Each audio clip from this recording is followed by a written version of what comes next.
Of the acts of 2023, this meeting will be conducted in person and as a courtesy via remote means in accordance with applicable law. Please note that while an option for remote attendance and/or participation is being provided as a courtesy to the public and board members, the meeting/hearing will not be suspended or terminated if technological problems interrupt the virtual broadcast, unless required by law. This meeting will be recorded by the local scene, formerly known as pac-tv. Members of the public who wish to watch the meeting may do so by viewing the Duxbury Government Access channels Verizon 39 or Comcast 9. Viewers can visit the local scene.media/Duxbury for information about Duxbury programming, including streaming and watching replays on Duxbury YouTube. I am calling the meeting of Monday, October 28th,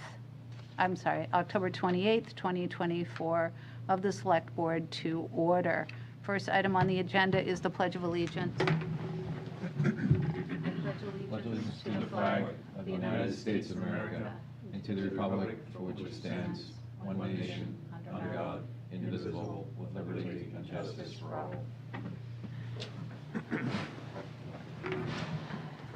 I will take a motion to enter executive session. We're going to skip open forum?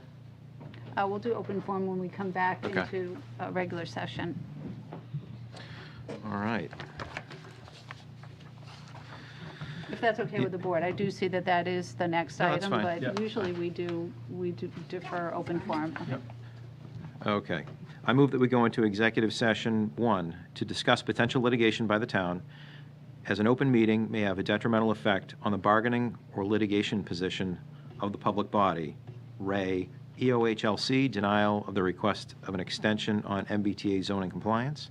And number 2, to discuss a King Caesar Fund case, which is of a confidential nature, as the fund's purpose is to provide medical relief for the financially needy residents of Duxbury. And if the chair so declares, in accordance with General Law, Chapter 30A, Section 21, and the Select Board will adjourn immediately after the completion of this executive session and reconvene in open session at or about 7 o'clock p.m. I think as chair, I'm supposed to say something, but I don't have it in front of me. Thank you. As chair, I declare the necessity for executive session. 1, as an open meeting may have a detrimental effect on the bargaining or litigation position of the town, and 2, due to medical confidentiality regarding the King Caesar Fund case. Second. I'll take a roll call vote. Fernando, aye. Brian, aye. Amy, aye.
Everyone. I presume someone read the pursuant to? Yes. Okay, Vice thank Chair. you. But I did defer the open forum. Thank you very much.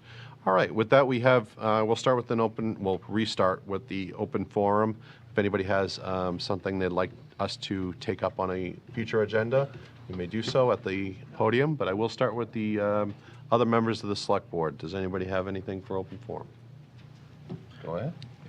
You good? I have two things, Mr. Chairman. First is I attended a Mass Municipal Association / KP Law webinar last week on the topic of First Amendment audits.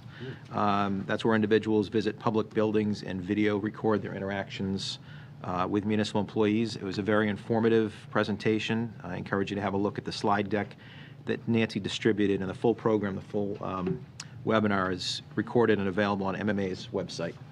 Interesting take. And then second, finally, you may recall I requested some traffic data from the police department concerning enforcement. Chief Carbone has provided me with some reports, and I plan to read through those, and I'll certainly share any insights with the board. And just coincidentally, and Amy, you'd appreciate this, while driving along Toby Garden Street this morning, a driver behind me decided that my 30-mile-an-hour pace was too slow and went around me, crossing the double yellow line, the singular yellow line onto the oncoming lane. And when I approached the top of the hill at Tremont Street, that same car was stopped, waiting to cross Tremont. So didn't really get him that far, but I just thought it was ironic that we're talking about traffic enforcement. He just buzzed around me, so in any event, thank you. That's all I have. Is it this person? It was not. No. Unless she shaved her goatee. I'm the only other person that goes 30, and bicycles pass me, honestly. But All right.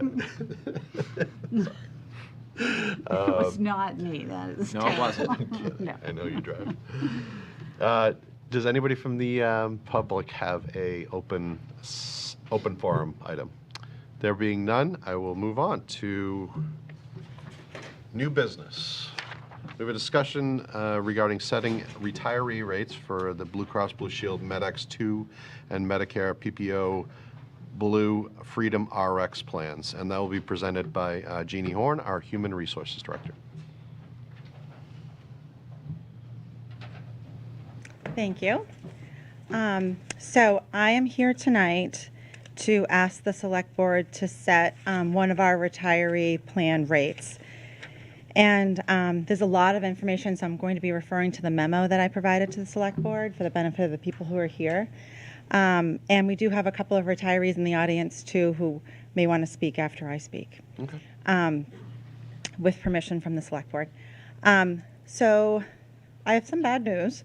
So due to the Inflation Reduction Act, otherwise known as the IRA, of 2022, and due to medical trends and increased claims experience, the cost of the town of Duxbury's retiree health plans will increase significantly in calendar year 25, effective January 1. The act includes, this is the Inflation Reduction Act, it includes Medicare Part D plan design changes that increase benefits and protections for participating retirees. So that's the good news.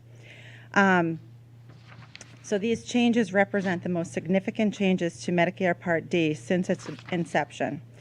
And they are summarized on a document that I provided to each of you as part of your packet. The Act also reduces funding from the Centers for Medicare and Medicaid Services, otherwise known as CMS. Combined, these changes significantly increase the cost of Medicare, Medicare supplement plans, and Medicare Advantage plans, and prescription drug plans provided by employers nationally. So it's not something that's unique to Duxbury. This is a federal change, both to plan design for Medicare Part D and in funding for CMS. So as a result, the town of Duxbury has 2 retiree health plans, and you may recall last year we added Blue Cross Blue Shield Medicare PPO Blue Freedom RX. It's the first time we've had a Medicare Advantage plan, and it was very well received during last year's annual enrollment. It was a bit chaotic because there's a lot of information, but the good news too is now we have two excellent plans that our retirees can choose from. The plan that we dropped never had any enrollment in it. It just wasn't attractive to anybody. So they are both serving two different needs for two different kinds of retirees, and retirees have a great choice between the two. So the first of the two plans that I'll describe is Blue Cross Blue Shield MedX 2. So we brought this into the town of Duxbury around 2007 after we adopted a section of Mass General Law, Chapter 32, Section 19. I think it was 32B, Section 19. And what this did was it permitted the town to shift 80% of medical costs to the federal government. So we are only responsible for 20% of those medical costs, but the prescription drug plan that's associated with MedX is a fully funded, book-rated plan, and those rates are set by Blue Cross Blue Shield. So for MedX purposes, we're partially self-funded. So, again, the rate is set, that medical rate is set by the Select Board, but it's encapsulated in the whole MedX 2 rate. So, let's see. So the insurance committee recommended an overall increase to Blue Cross Blue Shield MedX 2, inclusive of the prescription drug plan. That increase that's being recommended is 34%, and that represents $60.84 per month per retiree. So the town pays the same portion. So the town is going to be paying another $60.84 on that MedX 2 premium, as are each individual retiree, because they're not family plans, they're individual plans. The other plan, Blue Cross Blue Shield, this is our new one, Medicare PPO Blue Freedom RX, as I said, is a Medicare Advantage plan. It's fully insured by Blue Cross Blue Shield. This rate is set annually by Blue Cross Blue Shield, and it includes Medicare Part C and D plans. The overall increase for this new plan will be 19.9%, or $36.50. So, are there any questions about that? Mr. Chairman, if I may. Sure. So I'm the Select Board's liaison to the Insurance Committee, and I can tell you that the committee agonized over this decision. 34% is a lot, sounds like a lot, but it really is a pass-through.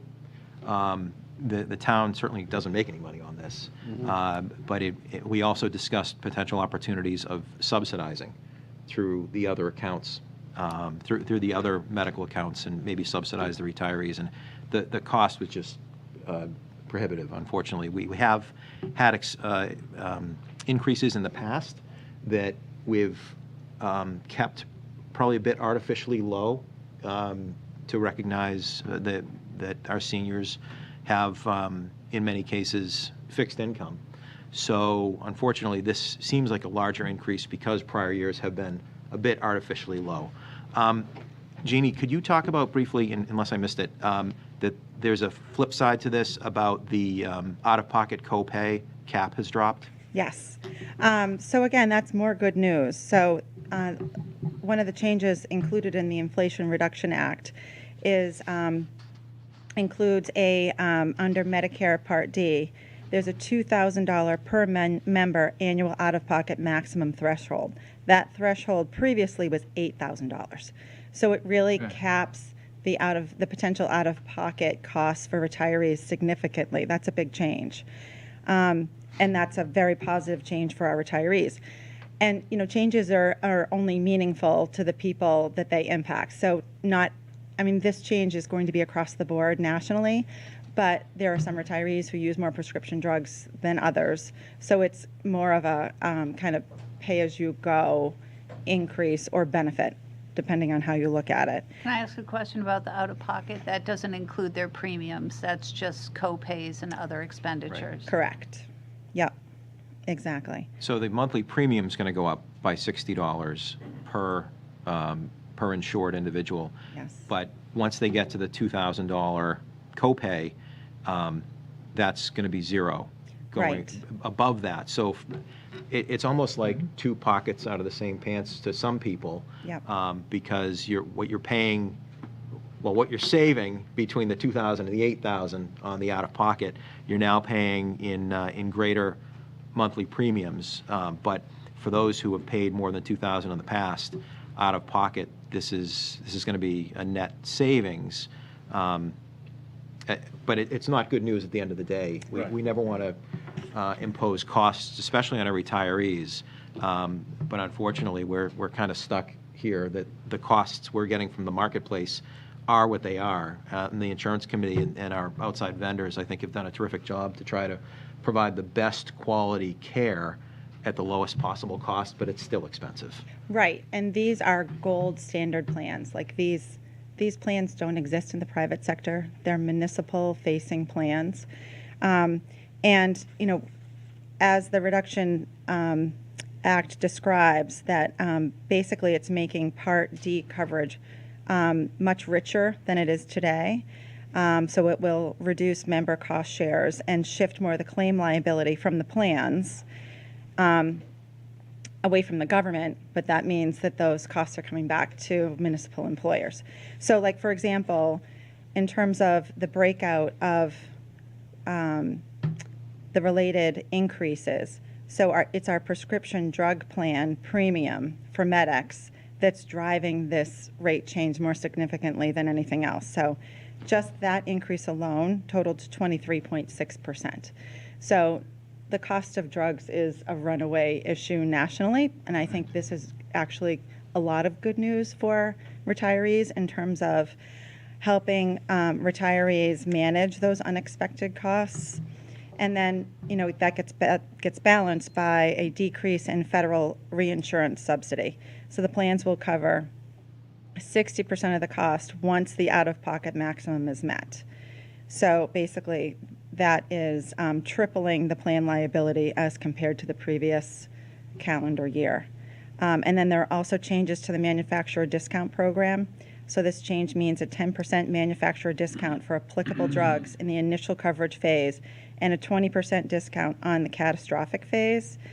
So another big change is that the new Medicare prescription payment plan, so if retirees are having a hard time paying for their drugs, they can enter into a payment plan under Medicare Part D. And the calendar year 2025 redesign mandates a $0 copay for vaccines and a $35 monthly cap for insulin, and a 0% cost share for catastrophic phase.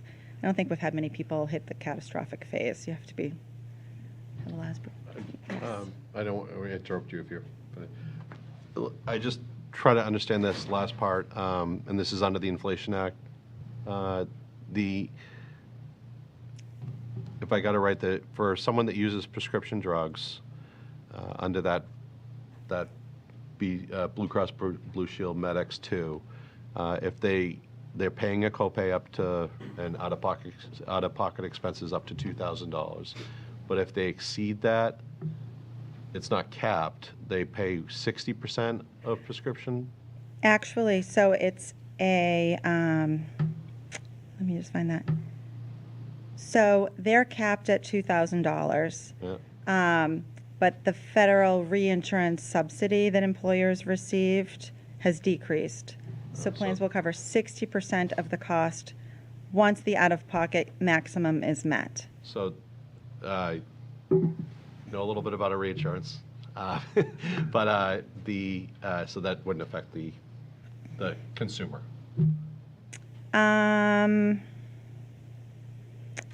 Let me see. It would not affect the consumer, I don't believe. Okay. So the only time that the benefit of the $2,000 cap comes into play is if people are exceeding that. Right. Correct. Right. Which So- could be one blood thinner. Really. Yeah, Yeah, it could be. but, you know, it's also, there's probably some real healthy people that don't hit that, so that's not good. So these Right. premiums are a guarantee. Yes. These premiums out-of-pocket Yes. expense, and it's a hit. It is. It is. Ms. Horn, are you complete with your presentation? Yes. I did want to give folks in the audience a chance to speak if Yes. they wanted to. Before doing so, does any board members have any questions for Jeannie at this point?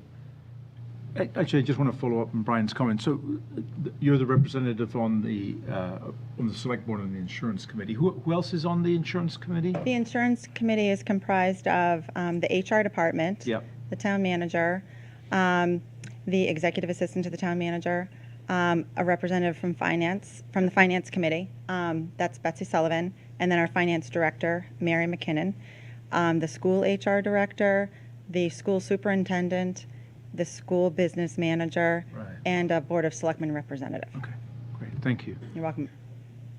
A lot of people. Thank you. Thank you. A lot of horsepower on that committee, including Brian. Despite Brian. No. Good evening, Mrs. Rich, if you would Hi, mind I'm introducing Janet yourself. Rich, a retired fourth grade teacher from Alden School, many years retired. Retired favorite fourth. Oh, well, there's two favorite fourth grade teachers here, so I stand corrected. I happened to see the agenda online for tonight's meeting, although I am supposed to be the retiree representative on the insurance committee, but for some reason that group never meets. So I was surprised to see that there would be a revision or a discussion, at least, about setting retiree rates tonight for MedX and the Medicare PPO insurance rates. Having talked to Jeannie Horn, who's been very helpful helping us decipher what's happening, Marie Keefe and I met with her today in anticipation of a rate hike, but we didn't know how much it would be. We were most concerned to learn that it would be a 34% rate hike for some retirees, for others 19%, including us long-term retirees who have retired 10, 15, 20 years ago, and whose retirement income is significantly lower than someone who's retired recently. Having a smaller pension, as you probably know, does not mean that a retiree has a lower cost of living. I feel it's my responsibility as a representative to make people aware of that. Many of us have lived in town for over 50 years.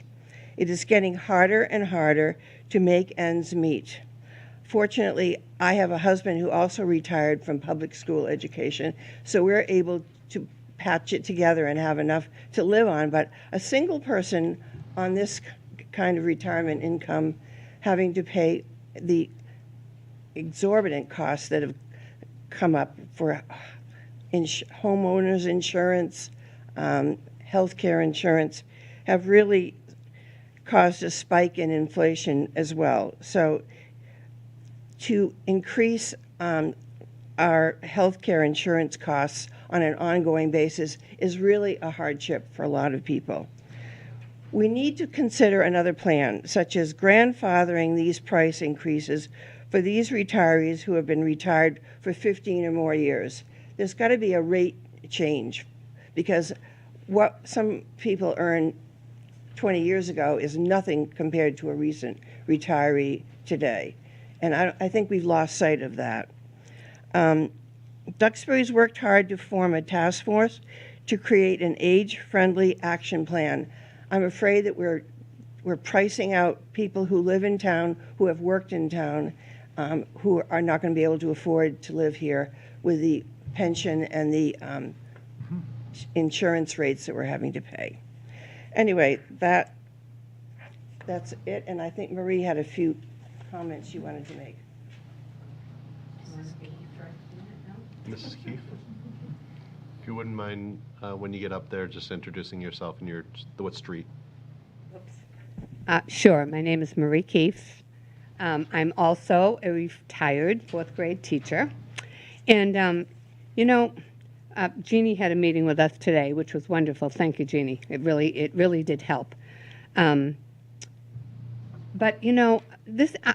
I'm really having a big problem with this increase, because every time I go to any kind of a meeting, people talk about how they want their senior citizens to stay in town, how they don't want them to be pushed out of their houses, blah, blah, blah. It goes on. But really, we're not doing much to help that situation.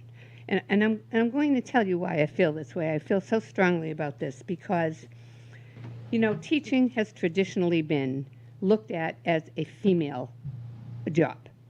And interestingly, because I never throw anything away, I have a 2008 staff directory in with my cookbooks.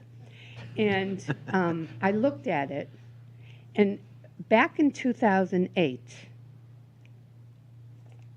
there were basically 4 women to every man on staff, on the academic staff. Teaching was looked at like an adjunct profession, you know, like the little ladies going out to get a job and, you know, help, but the dad's really bringing in all the money. That is, I think that that's really gone by the boards, because I know a lot of women who are the support of their family, and they need every penny they can get. So here's the thing. Here's the thing, and this, I think some people don't realize this. First of all, when you retire, and of course if you retired back when we did, it is not a big retirement. When they give you a cost of living increase, which they do maybe every couple, 3 years, that cost of living increase, which is 3.5% now, I believe, is only on the first $13,000 of your pension. I can't think of too many people who would be happy with their raises only going on the top 13% of their pensions, but that's what happens with us. Another thing that happens to women, which does not happen to men, is that women traditionally live longer than men. And I actually did a little checking on that today. And men live an average of 74 to the age of 74 as of 2002. Women live to about 80. Of course, you're going to have big variations there, but that's the general thing. So when a woman who was a teacher and is retired, if her spouse predeceases her, his Social Security does not go to her in the state of Massachusetts. She loses it. Most people don't know that, but that's how it works. It's the law.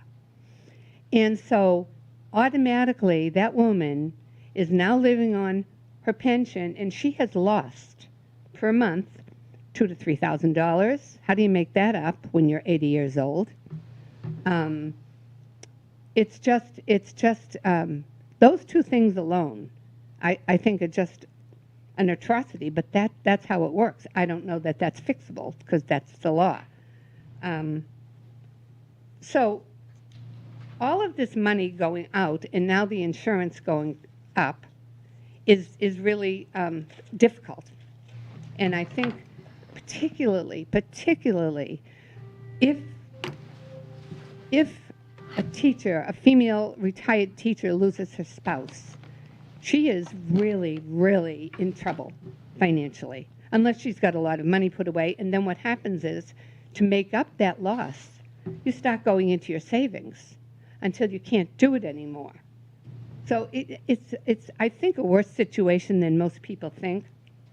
And I was telling Jeannie today, my dad and my mother, we grew up in Quincy, and my dad worked for the city. When he retired from the city, he had insurance and so forth. When he passed away, my mother was put onto his insurance plan, and everything was frozen.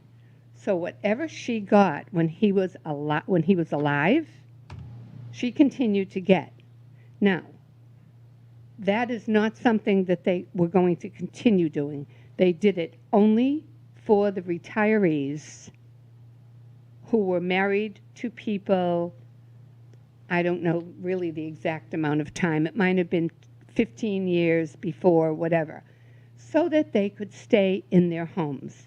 And I remember going up to see the mayor with my mom to talk about this, and he said, I was saying to Jeannie, I wish I could remember. We lived in Quincy, so we went through a lot of mayors. but we did. But he was saying, he said, you know, people like your father, who worked for the city because he was a city employee, gave a lot to the city, and they worked hard, and they helped make us what we are. And we are not going to leave their widows stranded without money. We're not doing that. That's why he did this. And Jeannie's going to look into it a little bit.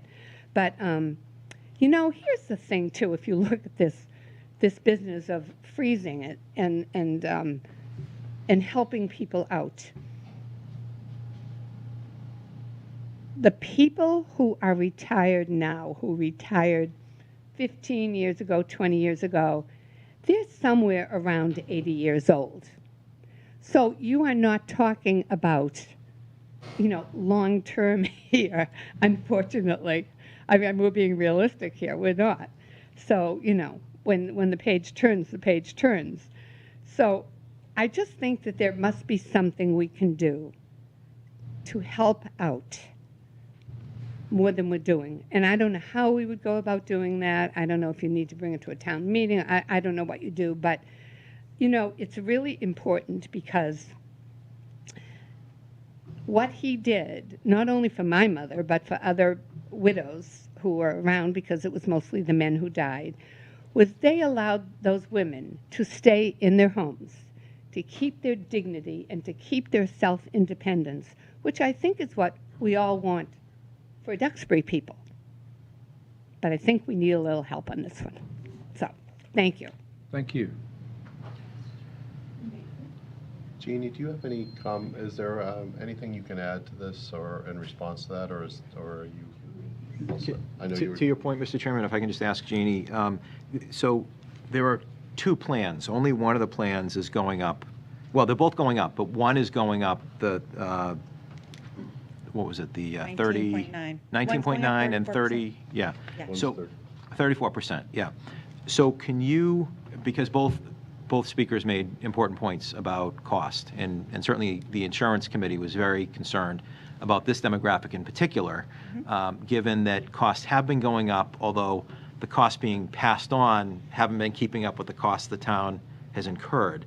But can you maybe explain a little bit about the differences between the Medicare PPO and the MedX? So we have two plans, because there is a cost difference between the two. And to Ms. Keefe's point about making sure that we have appropriate care for our seniors without extraordinary expense, is there a way for folks who are participating in the current retiree plans to maybe consider switching, and what would that mean both in terms of cost and coverage? Sure. Actually, that is the benefit of having two very different retiree medical plans. So last year was the first time that people had a valuable choice. So, and this is exactly what we talked about in my office today, that people don't want to know what's similar about the plans. Everybody wants to know what's different about the plans. So, and it just so happened that each of the women that spoke today have come from their own personal family health experience from two different places. So Janet's in the plan that works for her, and Marie is in the plan that works for her, and they're two different plans, and they're very aware of why those plans work for each other. I can't really go into that because that's private health information, but to answer your question in another way, the difference between the plans is multiple.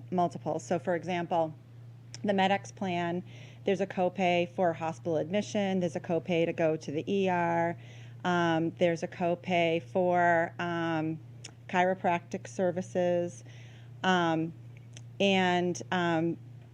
it's, people feel really comfortable with that plan because we've had it since 2007. The new plan is a PPO. So with both plans, you can go wherever you want. The new plan offers limited vision care, hearing care, including True Hearing? True Hearing brand hearing aids, which none of our plans offer, and those are several $1,000s per unit. Also, it includes the new plan includes a fitness reimbursement component, dental, vision, and includes dental, hearing, vision care, and eyeglasses once every 24 months up to $200. So they're mostly routine services that are available, but it does allow some retirees to consider, if they have dental insurance separately, to consider canceling that if they're only going to get a cleaning and get one set of x-rays. The math doesn't add up to have your own dental plan for that. And the same with our vision plan. Some retirees have decided not to continue their vision plan, so that's a quick way to save, to kind of make up that extra expense. But there are more material changes or differences between the two plans. Like, for example, with MedX, your skilled nursing facility benefit is $8 a day for up to 365 days in a skilled nursing facility.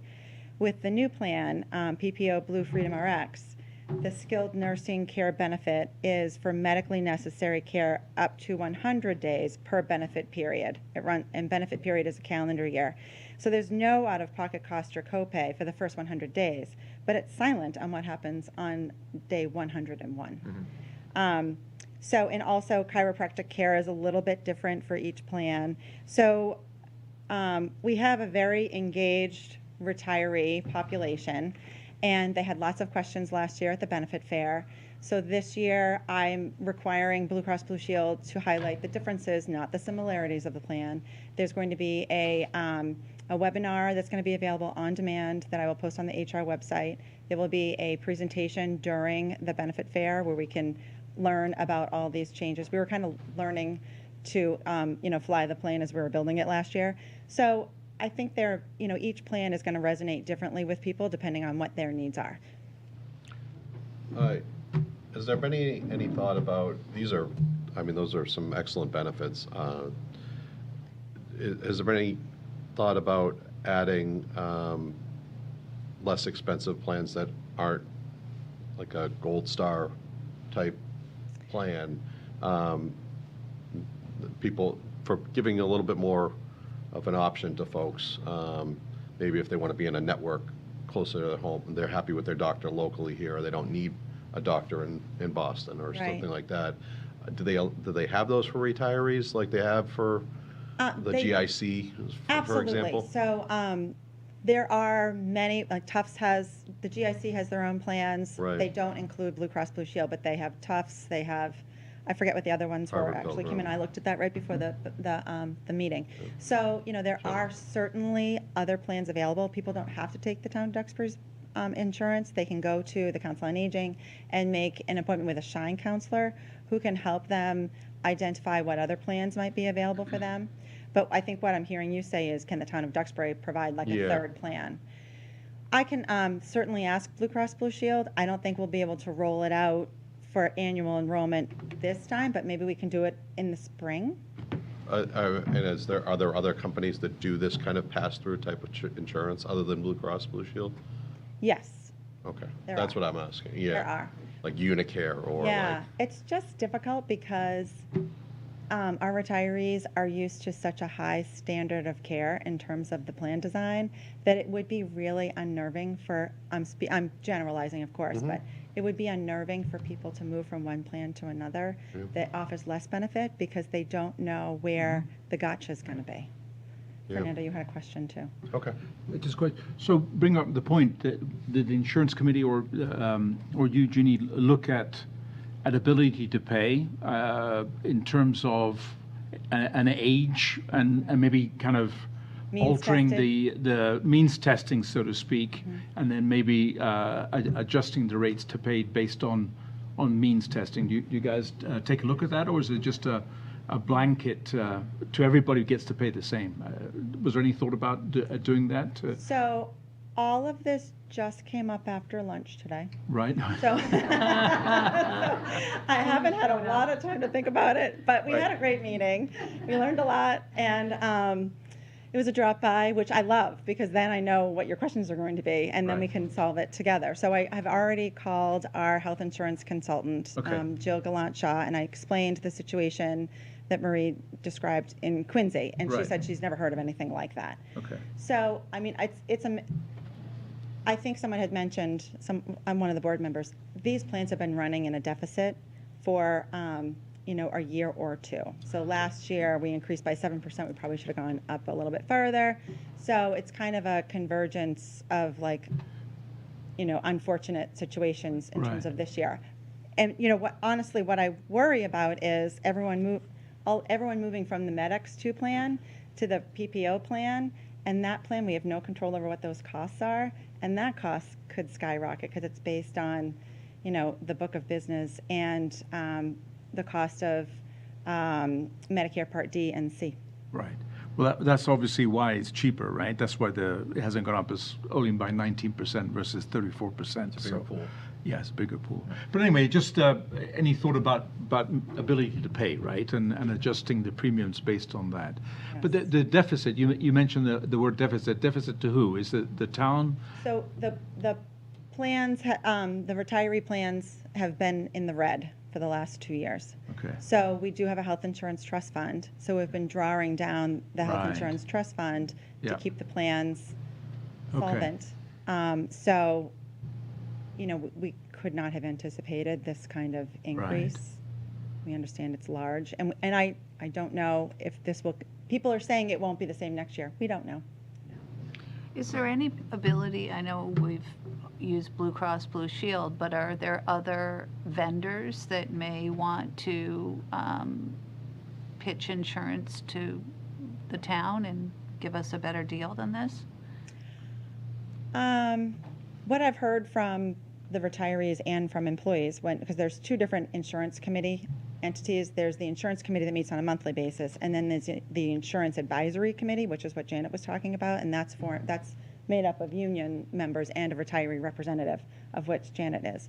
So I have heard from that group, loud and clear from employees, don't leave Blue Cross Blue Shield. So they definitely want us to stay with Blue Cross Blue Shield. But Could we adding bring in to the- another Tying plan? our Yeah, just hands there, bringing in though. another, Tax. not getting rid of Blue Cross, Right. but like adding some more options for people that maybe. We could, but we'd have to be very clear about what they were leaving behind. I'm Yes. thinking the Blue Cross may soften these rates a little bit if they were to lose our business. And, Or some I business. think if they know that they're the only game in town, that really ties our hands.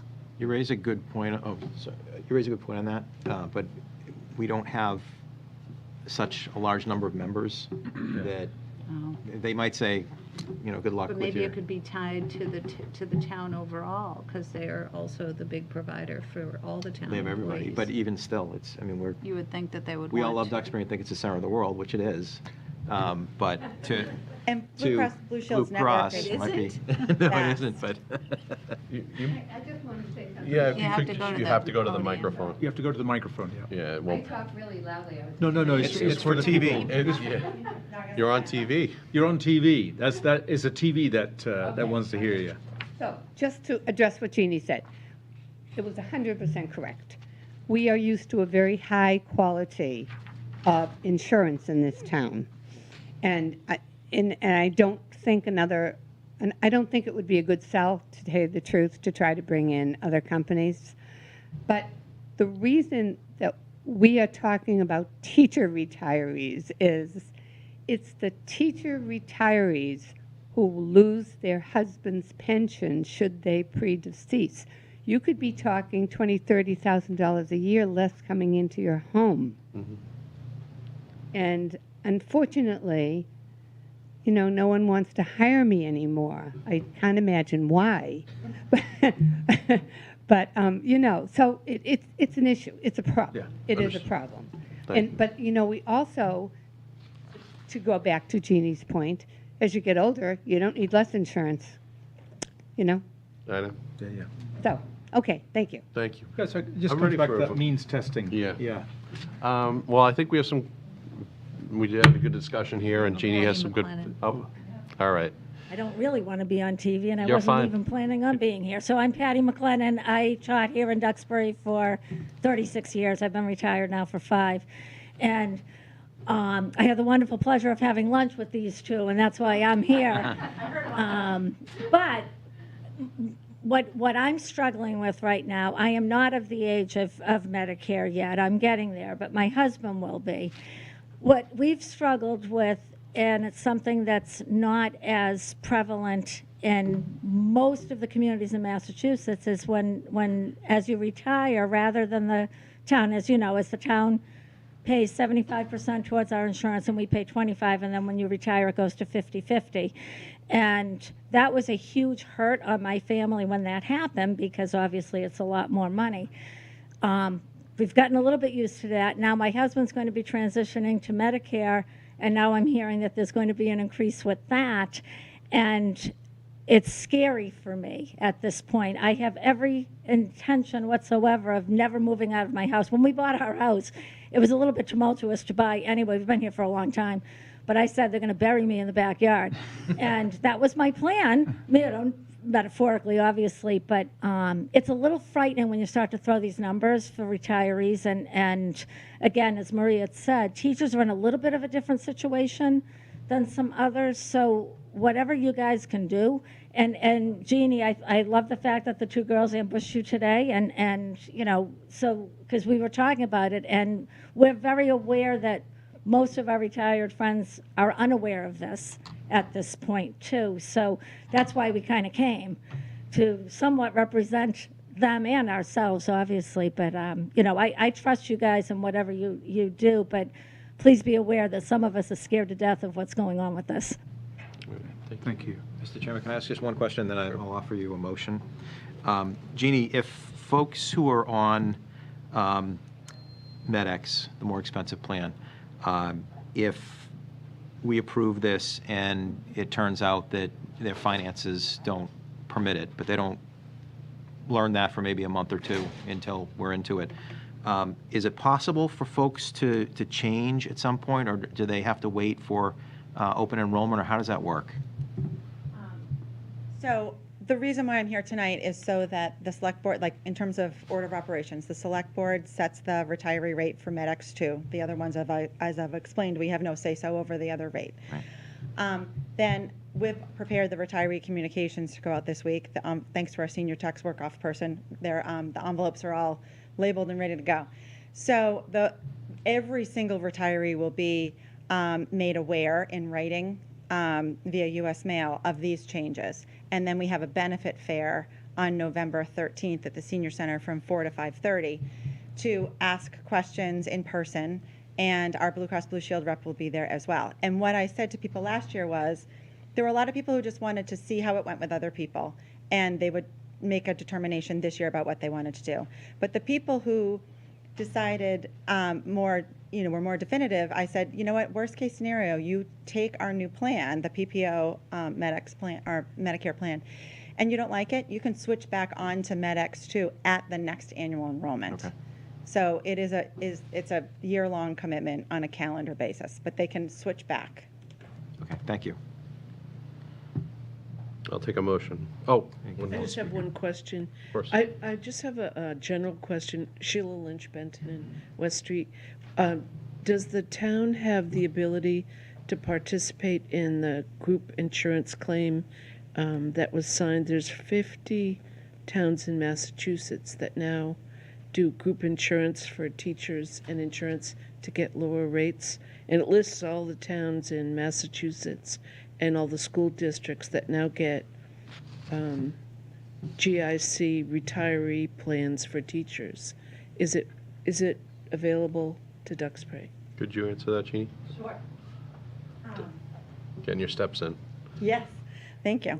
We, the insurance committee has examined the GIC, the Group Insurance Commission rates, and Mayflower Municipal Health Group's insurance rates from time to time. Right now, I only have their 2024 rates. Their 2025 rates were not available to me at the time that I was looking for them. So they're largely similar rates. The GIC does not include Blue Cross Blue Shield. Mayflower Health Group does include Blue Cross Blue Shield, the exact plans that we have.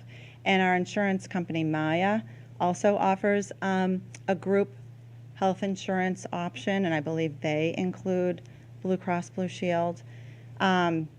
So it is something that we can explore. We would have to go through, I don't know if we could do it just for retirees and not for actives.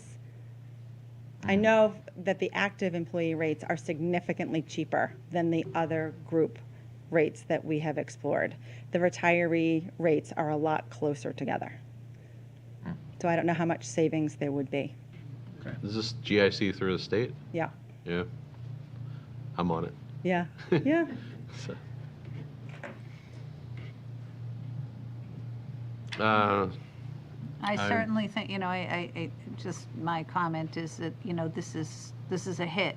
I hear you. I feel it. I feel like we're all getting hit in from so many different directions. But at the same time, it almost seems out of our control. This is Blue Cross Blue Shield. They're setting these rates. That's why I was trying to explore, some competition here. Maybe if they thought we were looking outside or considering a change, then they may be more apt to deal with us more favorably. But we can't, as a town, run it in the red if we're, we're up against it with so many programs being in the red. So it's very disconcerting. I don't have an answer here. Take a motion. I move that the Select Board accept the recommended rate for Blue Cross Blue Shield MedX 2 as presented. Can I add?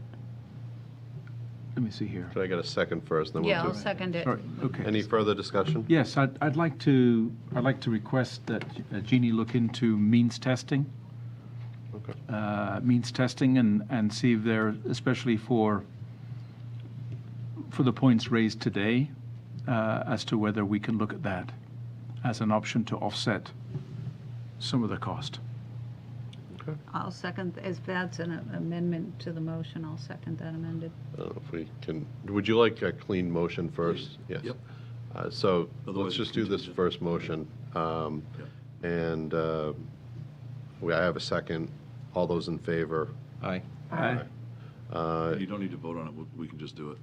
Okay. Do I have a consensus from the board that we would like Jeannie to? Yes. Yes, Yes. great. Okay. Okay, so there's a consensus. We need to look at it. I appreciate that. 100%. All of the items that, yeah. Yeah. Okay. Thank you very much. Thank you. All right. Is there a second motion? No, we've agreed that there's a consensus of the board that. Oh, I meant on the MedX. Oh. Was there? Just It was the just the one. one? Okay. Yep. Right. All right. Thank you very much, and thanks for your service to Duxbury. Thank you. Thank you. Appreciate it. So, thank you. Yeah. Thank you.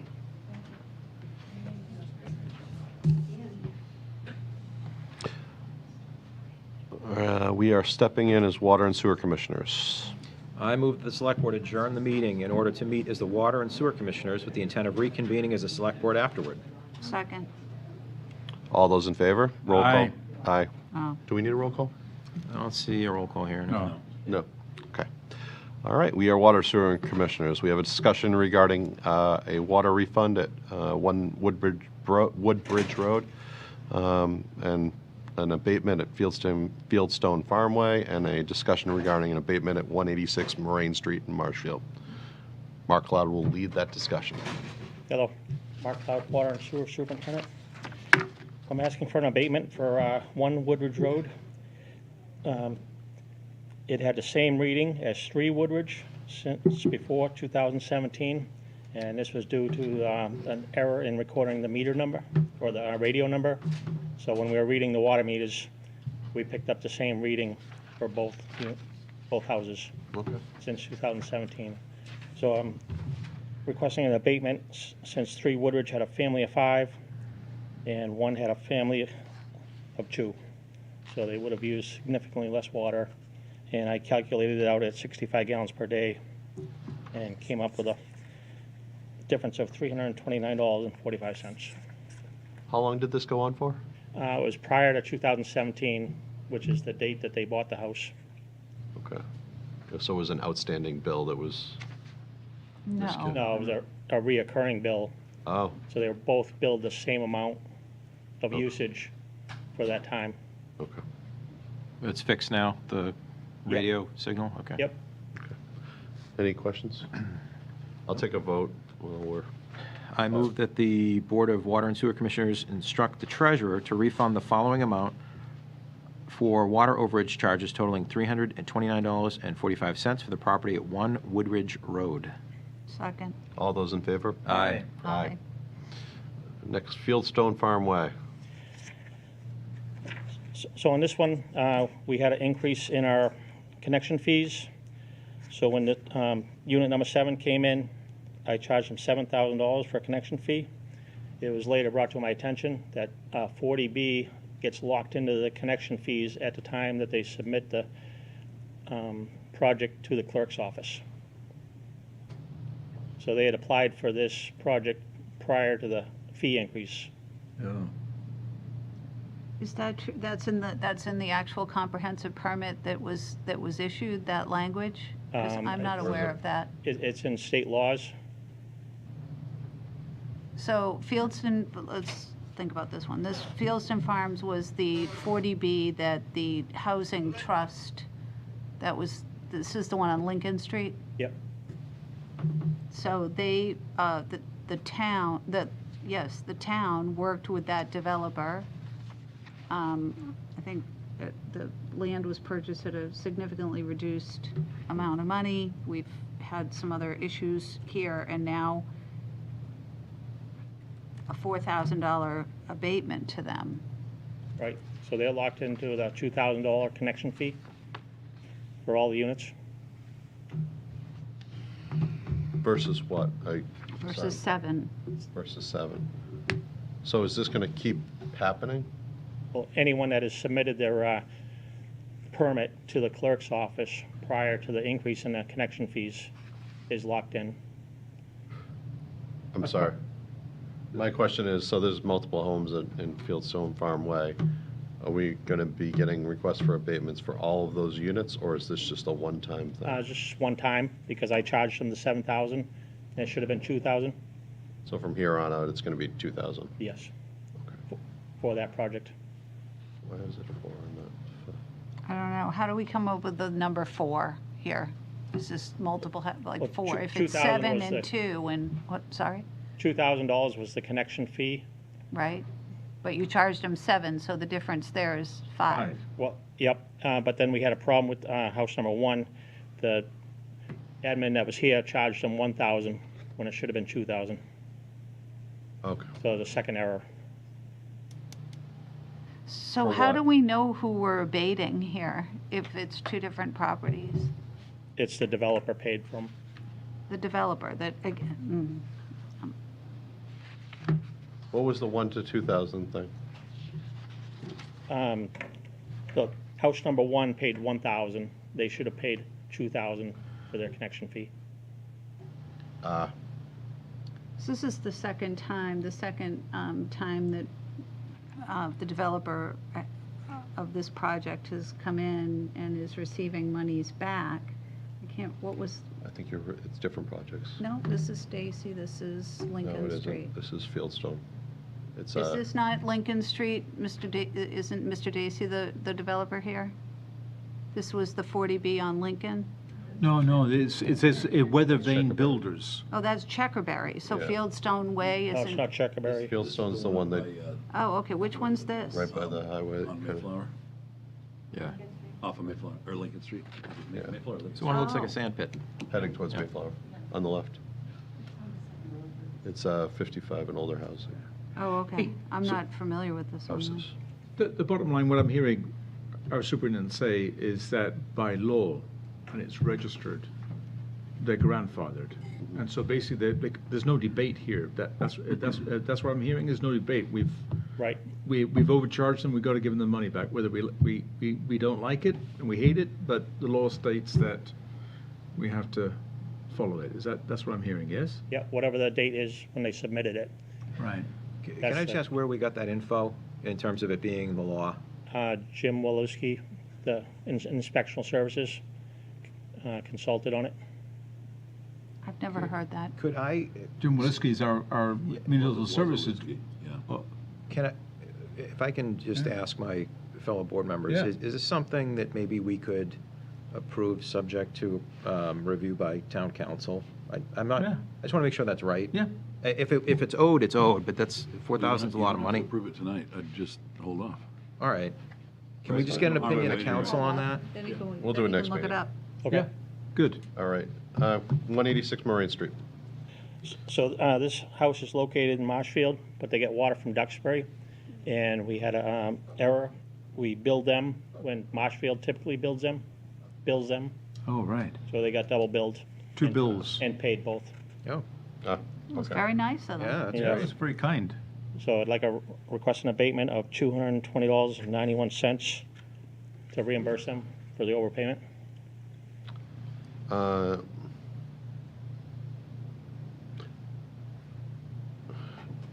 Are you at liberty to give, actually, no, that's fine, I know, forget Moraine Street. Yeah, go right ahead. I just want to make sure I didn't know the owner, but I don't. It's not Moraine Street. I'm ready to take a vote anytime. Yep. I move that the Board of Water and Sewer Commissioners instruct the treasurer to refund the following amount of water overage charges totaling $220.91, reflecting an abatement for the property at 186 Moraine Street in Marshfield. Second. All those in favor? Aye. Aye. I move to adjourn the Water and Sewer Commissioners, adjourn as Water Sewer Commissioners and reconvene as a Select Board. Second. All those in favor? Aye. Aye. We're back as Select Board members. Thanks, Mark. Thank you, Mark. Thank you, Mark. Actually, I have the opinion. Yeah. Oh, What do you have? The opinion. okay. You want Town to reconvene council. as Water Commissioners? Who gave you an opinion? Amy Questle. Just Okay. now? Yep, just forwarded to me by Sheila. Jim, in my opinion, the regulations, policies, fees, et cetera, that apply to a 40B project are those that were effective when the application was first filed with the town clerk.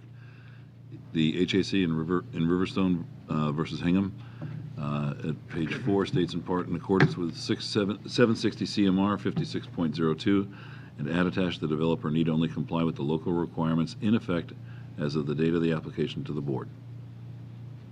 Okay. So it does apply to Fieldston Farms. Up to you, folks. Are you satisfied with that? I There can it is. reconvene as, Yeah, I don't want to spend, $4,000 in legal fees chasing $4,000, so. Yeah, all right. it's fine with me. why don't we reopen the Water and Sewer Commissioners and we can take a vote. I move to adjourn the Select Board and convene as Water and Sewer Commissioners. Second. All those in favor? Aye. Aye. I move that the Board of Water and Sewer Commissioners instruct the treasurer to refund the following amount for water overage charges totaling $4,000, reflecting an abatement for the property at Fieldstone Farm Way. Second. All those in favor? Aye. Aye. I move for real to adjourn the Water and Sewer Commissioners and For reconvene real. as the Select Cool. Board. Oh, for real, seconded. All those in favor? Aye. Now, as Select Board members, we have the discussion regarding a proposed Powder Point Bridge Advisory Committee. Mr. Reed, Thank you, Mr. Chairman. In your packet, you'll find a memo from me dated October 25th regarding a draft Powder Point Bridge Advisory Committee charge. This week, which was actually last week, DPW Director Sheila Scarzi and I discussed a draft charge for a proposed Powder Point Bridge Advisory Committee, which is attached hereto for your consideration. During our review, we discussed some additional variables that are worthy of consideration. In the draft charge, item number 3 reads as follows. Number 3, work with staff and residents to assist in the coordination of various efforts related to the design review of the Powder Point Bridge as needed. What we wanted to point out was that Mass DOT will be responsible for the design of the bridge. With that, town staff does not have the responsibility or the authority to coordinate the design, but we can, however, provide feedback to Mass DOT.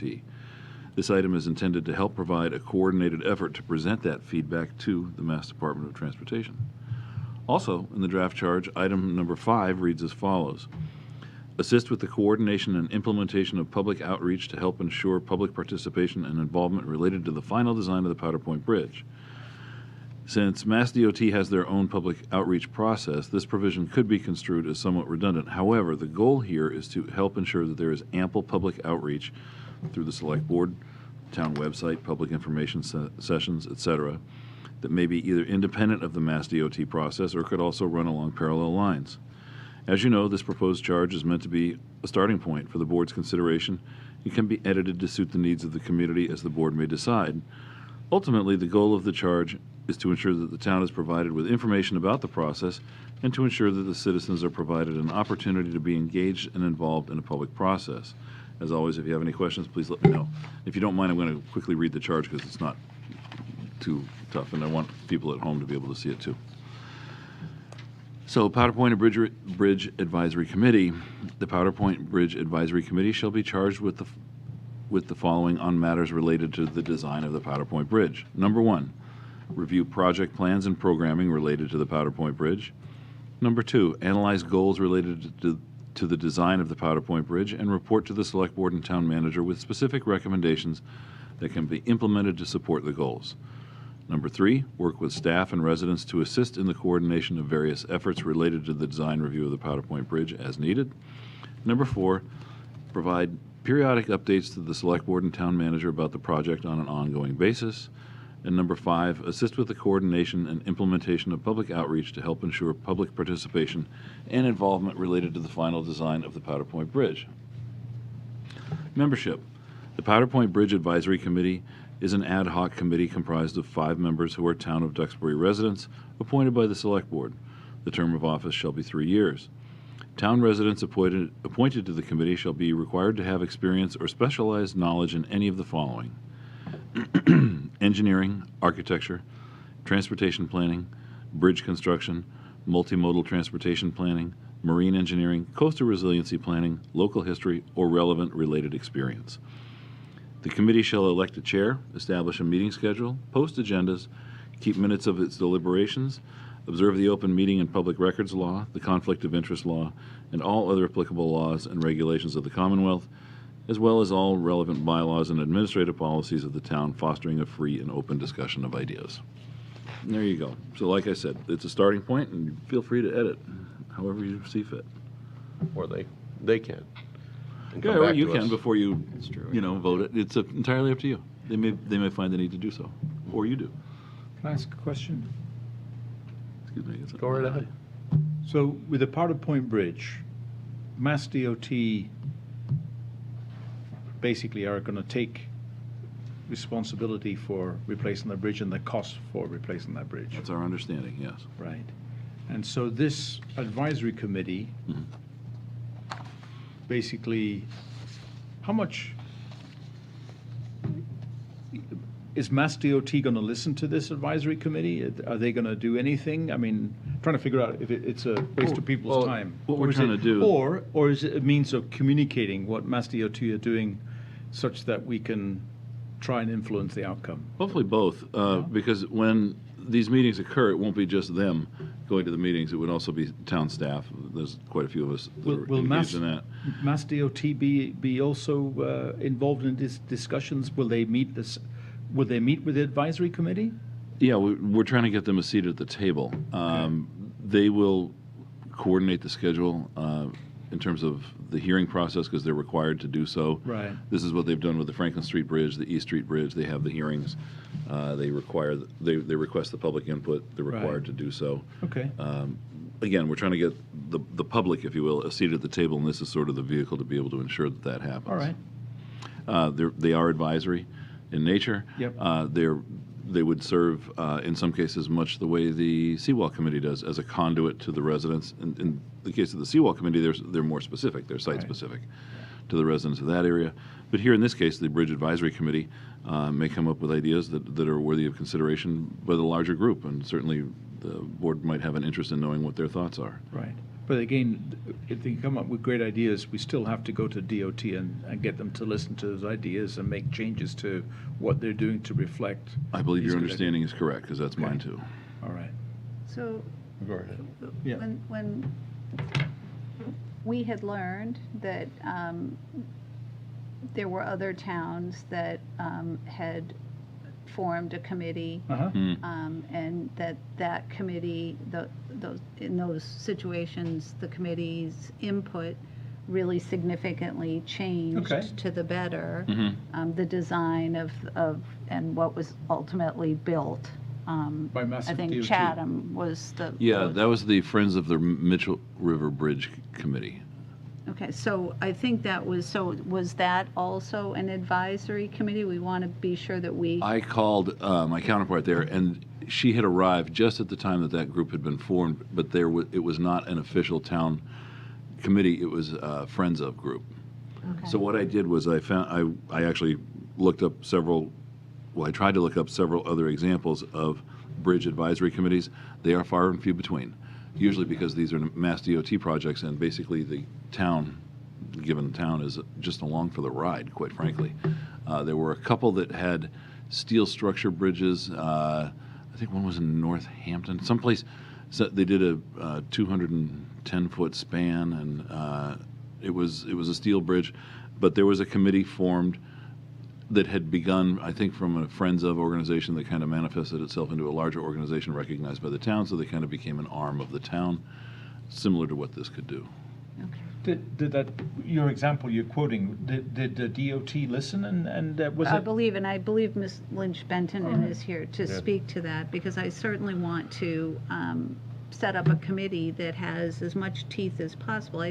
Whether I understand that Mass DOT is paying for this and, they're doing all the design, but I would think it would be a terrible thing for that design to be something that the town has, no Yeah.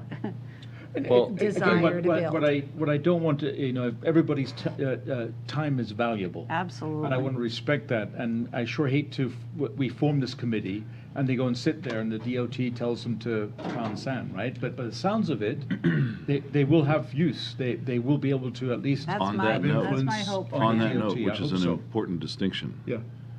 from what I understand, Yeah.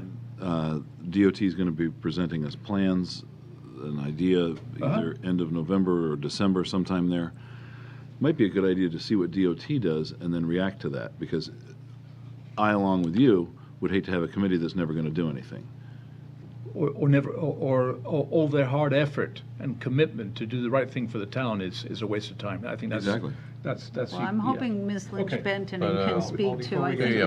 we have Yeah, some questions. So, and relatively speaking, I'm still a new guy here. So if you can indulge me a little bit, and Sure. maybe Rainey or whoever knows can walk me through how the bridge got to be a state project, because it's our bridge now, right? Thank you for asking. And I'm all for the state paying for stuff, because as we know from repairs, it's extraordinarily expensive. Yeah. But and I'm sure the public is very interested in DPW or state DPW, and of course, with state money comes state control. And just for my own information, how did it get to? Why does the state care? In other words, because we're not connecting two towns. It's Duxbury to Duxbury. I'm just curious as Very to. Plymouth. Well, That's at the way the end. Mitchell River Bridge is the same. Okay. It's an internal bridge. Okay. Goes Well, from how did one we side of get town to here? the other. But yeah, so How did Well, we get back there? in, what was it? Back, we had the reconstruction of the project back in 87, 88. Sadly, not too long after that, by 2001, we were hearing from Mass DOT engineering reports that the bridge was in a state of deterioration. Not long after I got here, probably in, 2015 or 2016, we had actually prior to that, there was the case of wrapping the pilings to try and preserve them. That was a case that was settled because the fiber wraps didn't work. And so we were in a state of flux as to what to do, and we said, all right, let's work with with an engineering firm, and we hired Simpson, Gumpers, and Hager to come in and help us start replacing pilings, because we knew we had to do it because the bridge was going to get closed if we didn't. So we started putting in pilings. They were never meant to be a temporary long-term solution. It was meant to use the metaphor, bridge us from one point to another, which was total replacement of the bridge. So in 2015 or 16, Peter Butkus, myself, Val Massard, I would think it might have been Scott, were talking about, okay, how do we get this project onto the tip? So Val was able to help us coordinate that through Old Colony Planning Council. We got the letters of support, and by 2019, our legislative delegation had written to the state, and we were able to get it on the Transportation Improvement Plan, because we knew that the cost at that time, when we were estimating, was probably around $26 million to replace the bridge. This is back in 2015, 2016. Now, from what we understand, if you look at the TIP update, It's targeted around 81 million. So we knew that that was a nut that the town wasn't going to be able to afford. It was just too expensive. So we thought, all right, let's see what we can do. And all along that time, back in 2016, 17, 18, we were looking at the Mitchell River Bridge as an example, because our thought was, if we could do something akin to that, where you have a concrete and steel substructure, and I don't know if any of you have ever been to Naples, Florida, but the Naples Pier, if you ever go there, is sort of, in my own mind's eye, what I thought might work here, which is a steel substructure with concrete around it, made to look like wood. Unless you taste it, you really can't tell the difference because of the way it ages in the water. Now, whether that works in the North Atlantic or not, I don't know, but it certainly works in the Gulf of Mexico because it's been there for quite a while, with a wooden deck system up top. And I thought, wouldn't it be interesting to see if that could be built here? Well, in fact, a system similar to that, the Mitchell River Bridge, is just like that, with a few important exceptions. It's further inland, it's a shorter span, it's a drawbridge. I do know that they had some technical issues with it when it was first built, but I think they were related to the drawbridge mechanisms themselves, not necessarily the construction of the bridge.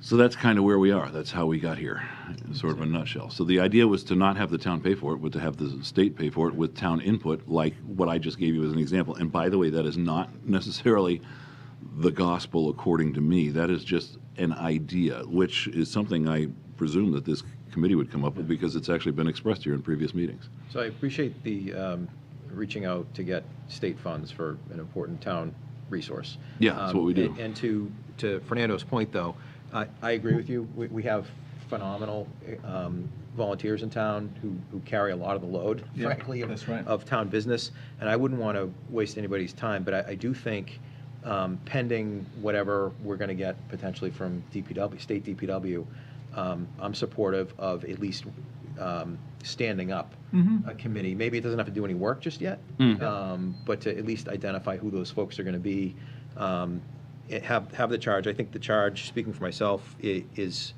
broad and flexible enough with some specificity to make it what we need it to be. I think this is perfect.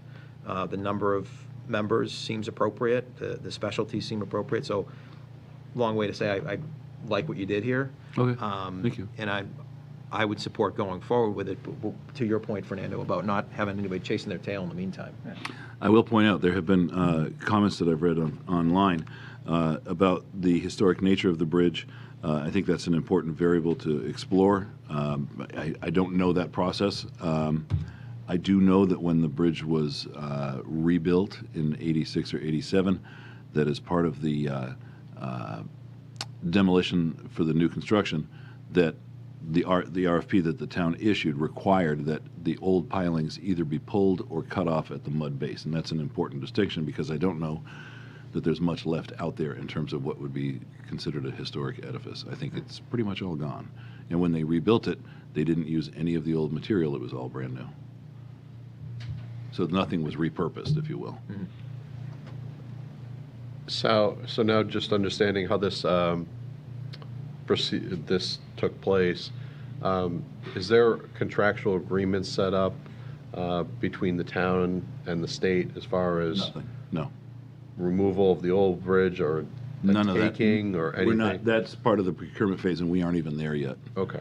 So this is a good time to set up a committee. Oh yeah, if you're going to do it, this is And when you have want to some do it. input, Yeah, because they're find out kinda- what's they- going on. They can get kind of queued up. They can get. They can dive transparency. into the history of it. They can look at. I'm happy to share whatever we have that they would feel is necessary to get them rolling, and we'll be an open book. So for the public's sake, what is the tip sheet? Transportation improvement plan. It's the federal and state list of projects that will be funded at the state and federal level. Okay.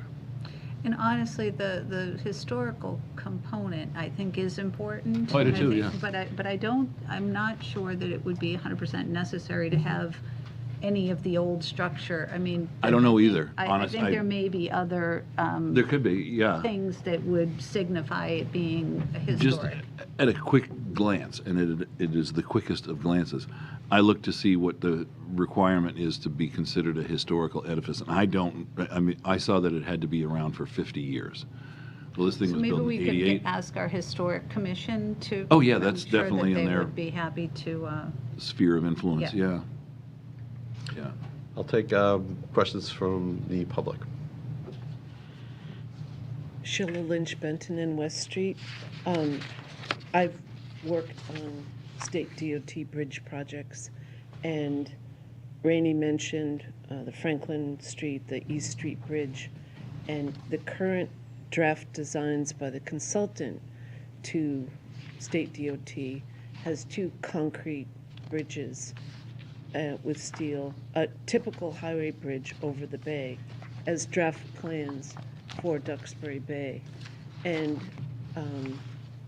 that is what the state DOT builds, highway bridges. They do not build historic bridges unless they are forced to. And in Chatham, there's a process called a Section 106 review, and it's a historic review that is written by the state and the Interior Department. But the only opinion that matters is the Interior Department's Section 106 review of the Duxbury Bridge.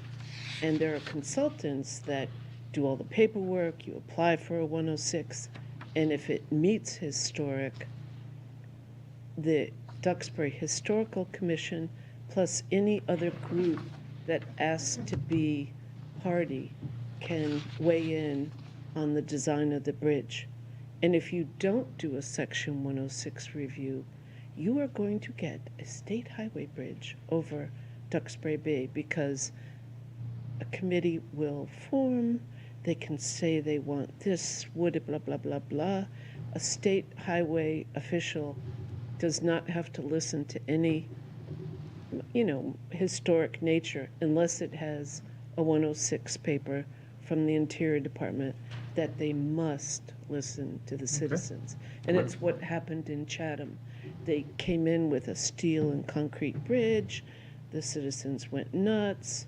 They got the Friends of the Mitchell River Bridge formed. It was not a town committee, but what I'm hoping is the town of Duxbury forms a committee that becomes a party to a 106 review. And if you don't do a 106 review, you're going to get a highway bridge over the bay, and the state's going to pay for it. Yahoo, 89 million, whatever. Yahoo, they're going to pay for it. But I think the residents will be so mad if we don't get a 106 review. So when forming this committee, I hope that a 106 application becomes a goal of this committee. Otherwise, it's pounding sand, as I think Fernando said. Thank you. All right. Well, And, Thank you. and I do know that it was reviewed historically before the 84 rebuild, and it's not just members that have to be saved. The design has to be replicated again Right. and again. And there's a woman, Christine Beard, she's a consultant on this. She's consulting to the Duxbury Historical Commission and the chairman, Ed Mayo, and she's opined that, in fact, it is a historical bridge. It has been rebuilt in the same wooden fashion, the same Okay. basic design since the late 1800s, and that's what we need to do. So I'd hope that you'd add to this committee that they are charged with getting an Interior Department 106 letter, Yeah.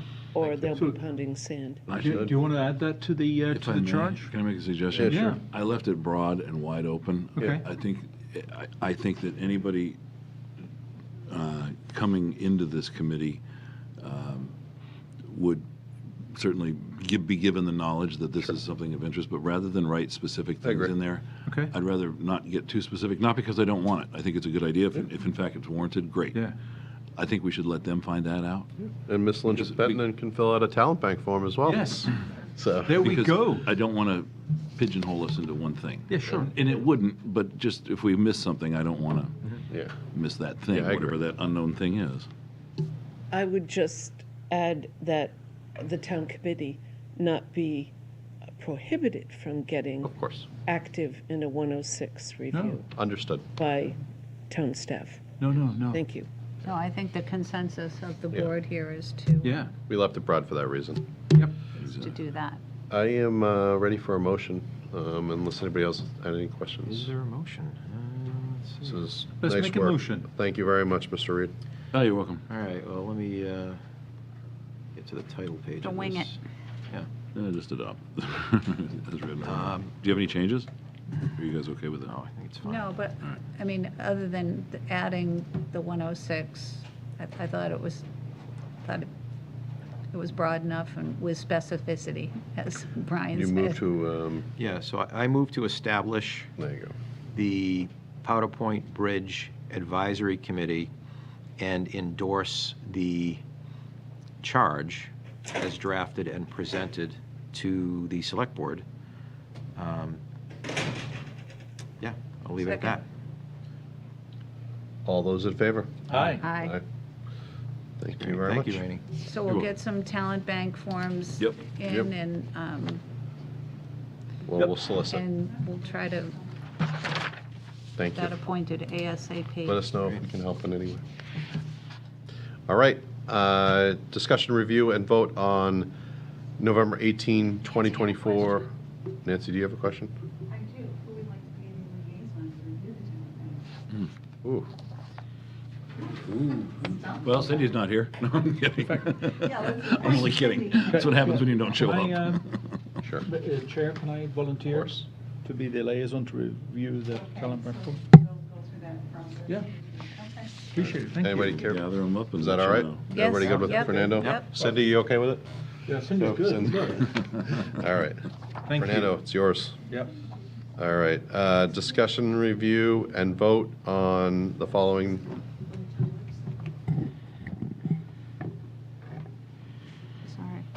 Sorry. What's up? All Is right. there a question? No, okay. Fire away, chief. All right. We have a special town meeting on November 18th, 2024. We're going to review and vote on Articles 1 and 6 if the board is ready. I will start with the MBTA Communities Act, and I think we should go right ahead.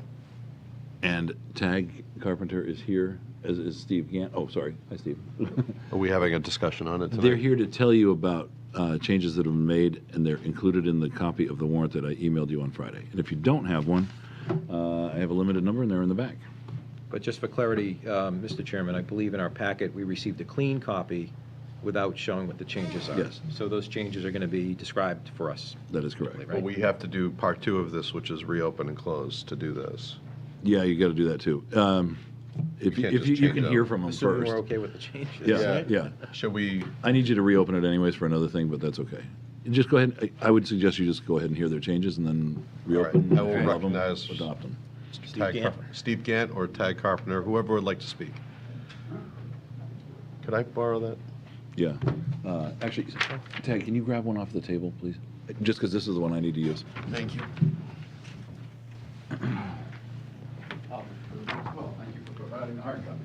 Thank you. Tag Carpenter, Summer Street. Thank you for the opportunity to address you with regards to the MBTA community.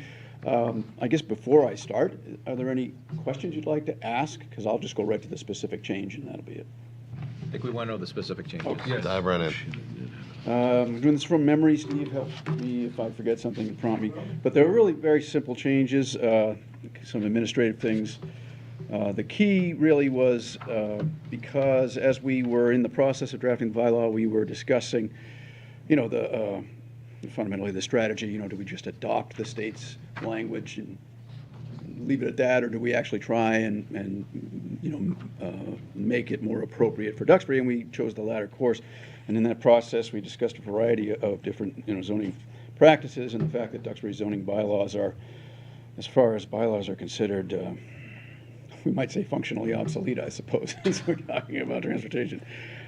So we didn't have enough time to really do a full development of any type of bylaw, and that requires a significant amount of public outreach. However, the concerns that residents have to do with essentially the mass or size, the potential of a gargantuan project. And so as we went through the process towards the end, we identified some strategies that are available and are being used by other communities in Massachusetts as we approach this. And they have to do with a category of, I'm not going to go into a lot of detail, but there's different types of code, and the one we focused in on is design-based code because it is an incremental step beyond what we have today, which is called Euclidean. Just pretend the earth is flat, draw lines, and control what you can do inside the lines. That's what zoning does. Design-based code reaches a little bit more inside of that rectangle or polygon and addresses the structure that can be constructed without getting into specification and really detail. So it was viewed as a compromise, but it came in fairly late in the process.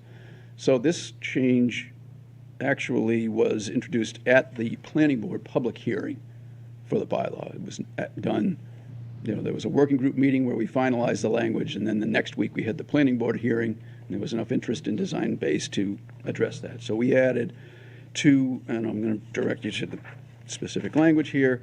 There are tables on pages, on warrant 8 and 9 of 29, referring to the two different zones, PTOD 1 and PTOD 2. This is the Public Transit Overlay District. And I'll direct your attention to the second row, building height. What page? What page you on, Tag, so we can follow along? Page 8. Page 8. 8 of the warrant. Yeah. Yes, so the warrant. Tables. Table labeled PTOD-1. PTOD, yeah, PTOD-1, yes. Yep. And then on page 9, the subsequent page, similar table, PTOD-2. And it's the second row of the table, referring to building height. Heights, yeah. So when with the last copy you guys saw, this just said 3 stories, not to exceed 35 feet in PTOD 1, and PTOD 2 was 4 stories, not to exceed 46. So we've added that paragraph and broken out the height and the stories separately.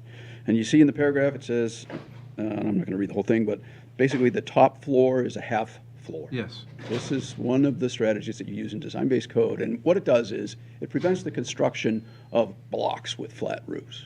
That's really it. That's what it's about. Third floor interior square footage shall be limited to 50% of the gross interior floor area in the second floor, exclusive of outdoor living space or exterior mechanical space on either floor. That's the change that's what you've inserted. Yes, that's right. All right, thank you. Okay. So we'll see pitched roofs instead of flat roofs. And it doesn't appear that the overall max height has changed. It's still limited to 35 feet to the actual peak. So now we've got a pitch and a peak, and we're measuring to peak. 46.6 to the highest peak. Well, this is PTOD 1 and PTOD 2. 2 is a 4-story zone. PTOD 1 is a 3-story zone. Okay, All right. that's a good change. We also, in association with that, under 440.7, which is on page 10, Page 10? yeah, next page over, the general development standards under point 2, types of buildings. Yep. The paragraph number 2 is exactly the same, and then we added A, B, and C. Okay. Subparagraph, subsections. And this is the same thing, really, to address, in A, the half floor with the upper stories. If it's a sloped roof, dormers can be installed on the sloped roof to illuminate the top floor, but it prevents the construction of a shed dormer that would cover the entire roof. Got it. It limits the amount of the roof that can be consumed by dormers. Item B is specifically, and this is not related to the roof, this is a square footage limit of the footprint of the building. Now, in terms of zoning, what I've learned is that the efficiencies of apartment buildings significantly increase when a building is at least 110 feet on a side and 4 stories. There's a change in the economic curve where it's much more efficient to develop these very large structures. So there is an incentive for developers to push for those very large structures. And that's one of the things we didn't want to see happen. And one of the suggestions in design-based code is rather than trying to really get into details about what types of building, just limit it, just shrink the size, the maximum size. And that's what this effectively does with a building height limit and a number of floors limit, and then a square footage footprint limit. And this is 6,000 square feet. So, for example, if you were in the PTOD 1 district with a 2.5-story building, that would limit any building to no more than 15,000 total square feet. So it makes it easy to do the math. You can see if there were 1,500 square foot units, there would be 10 of them. And the building wouldn't be no bigger than, and I don't have the exact figures, but, a lot shorter than 100 feet on the side, basically. Okay. Mr. Chairman, if I may. Of course. Tag, these are good changes. I know some of the big concerns we've heard throughout this process is what is it going to look like? And everybody's envisioning Soviet-style blocks. And so pitched roofs certainly helps a lot with this. So I'm glad that this was brought up and introduced.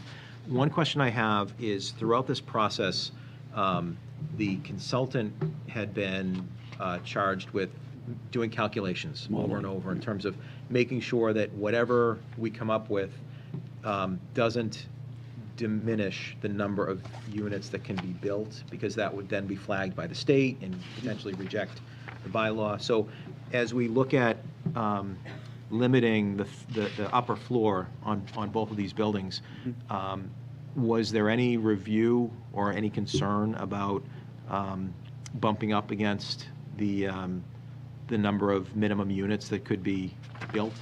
Right, yeah, that point was raised, it was discussed with the consultants, and the feedback we get from them is that it's an incremental change and it's not material to the calculations. The only thing that really constrains the unit count, that's what they care about, is unit count, not square footage or anything else, is the lot coverage.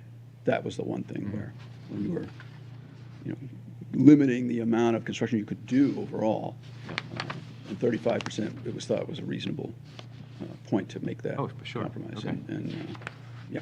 So, great. All right. That's excellent. Thank you. so, and finally, I mentioned item C. This is also to your point about, we do have general language in the top about the types of buildings being New England seaside architectural design, consistent with existing buildings. But still, the concern would be, buildings that are out of scale, out of place. And so another aspect of design-based code is this articulated footprint, where you just basically require that you don't have these giant, long, straight walls that are featureless or have repetitive features on them. And that's really all it is. It's talking about, you have to limit that horizontal plane to 35 feet or less. And in some cases, they go as short as like 16 feet. That seemed a little bit much, so 35 is kind of a compromise. Okay. So you could make a smaller building that had a uniform face. That wouldn't be a problem. And it also mentions just a little bit about the design in terms of avoiding that kind of cookie-cutter identical appearance. And it suggests, and this is a little bit unusual, but it seems to be passable, is that it provides the example. For example, in site plan review, a small set of entrance styles can be depicted in detail and given names, and then the entrances to the units can be identified by name to show the distribution of features on the site plan, without having to do a detailed rendering of every facade, because that just gets in the way. So those were the main changes, and there's a couple other ones that were very minor, so I don't have that top of mind at the moment. Tag, I do have a question for you. Yeah. You sent me a note, and I need you to show me where it is. I think it's on page 11. PTOD 1 and PTOD 2 are reversed in section 440.7.3A, Roman numeral 5. And you said that single paragraph referring to bus stops, and it's an easy fix. Show me what the easy fix is. Yes, thank you for pointing that out, Rainey. This is not part of what I originally intended to talk about, but I discovered it shortly before the meeting. This is the perfect time to tell me. Yep, we can take care of it. There's another one for you, too. You mentioned it. It's in the email.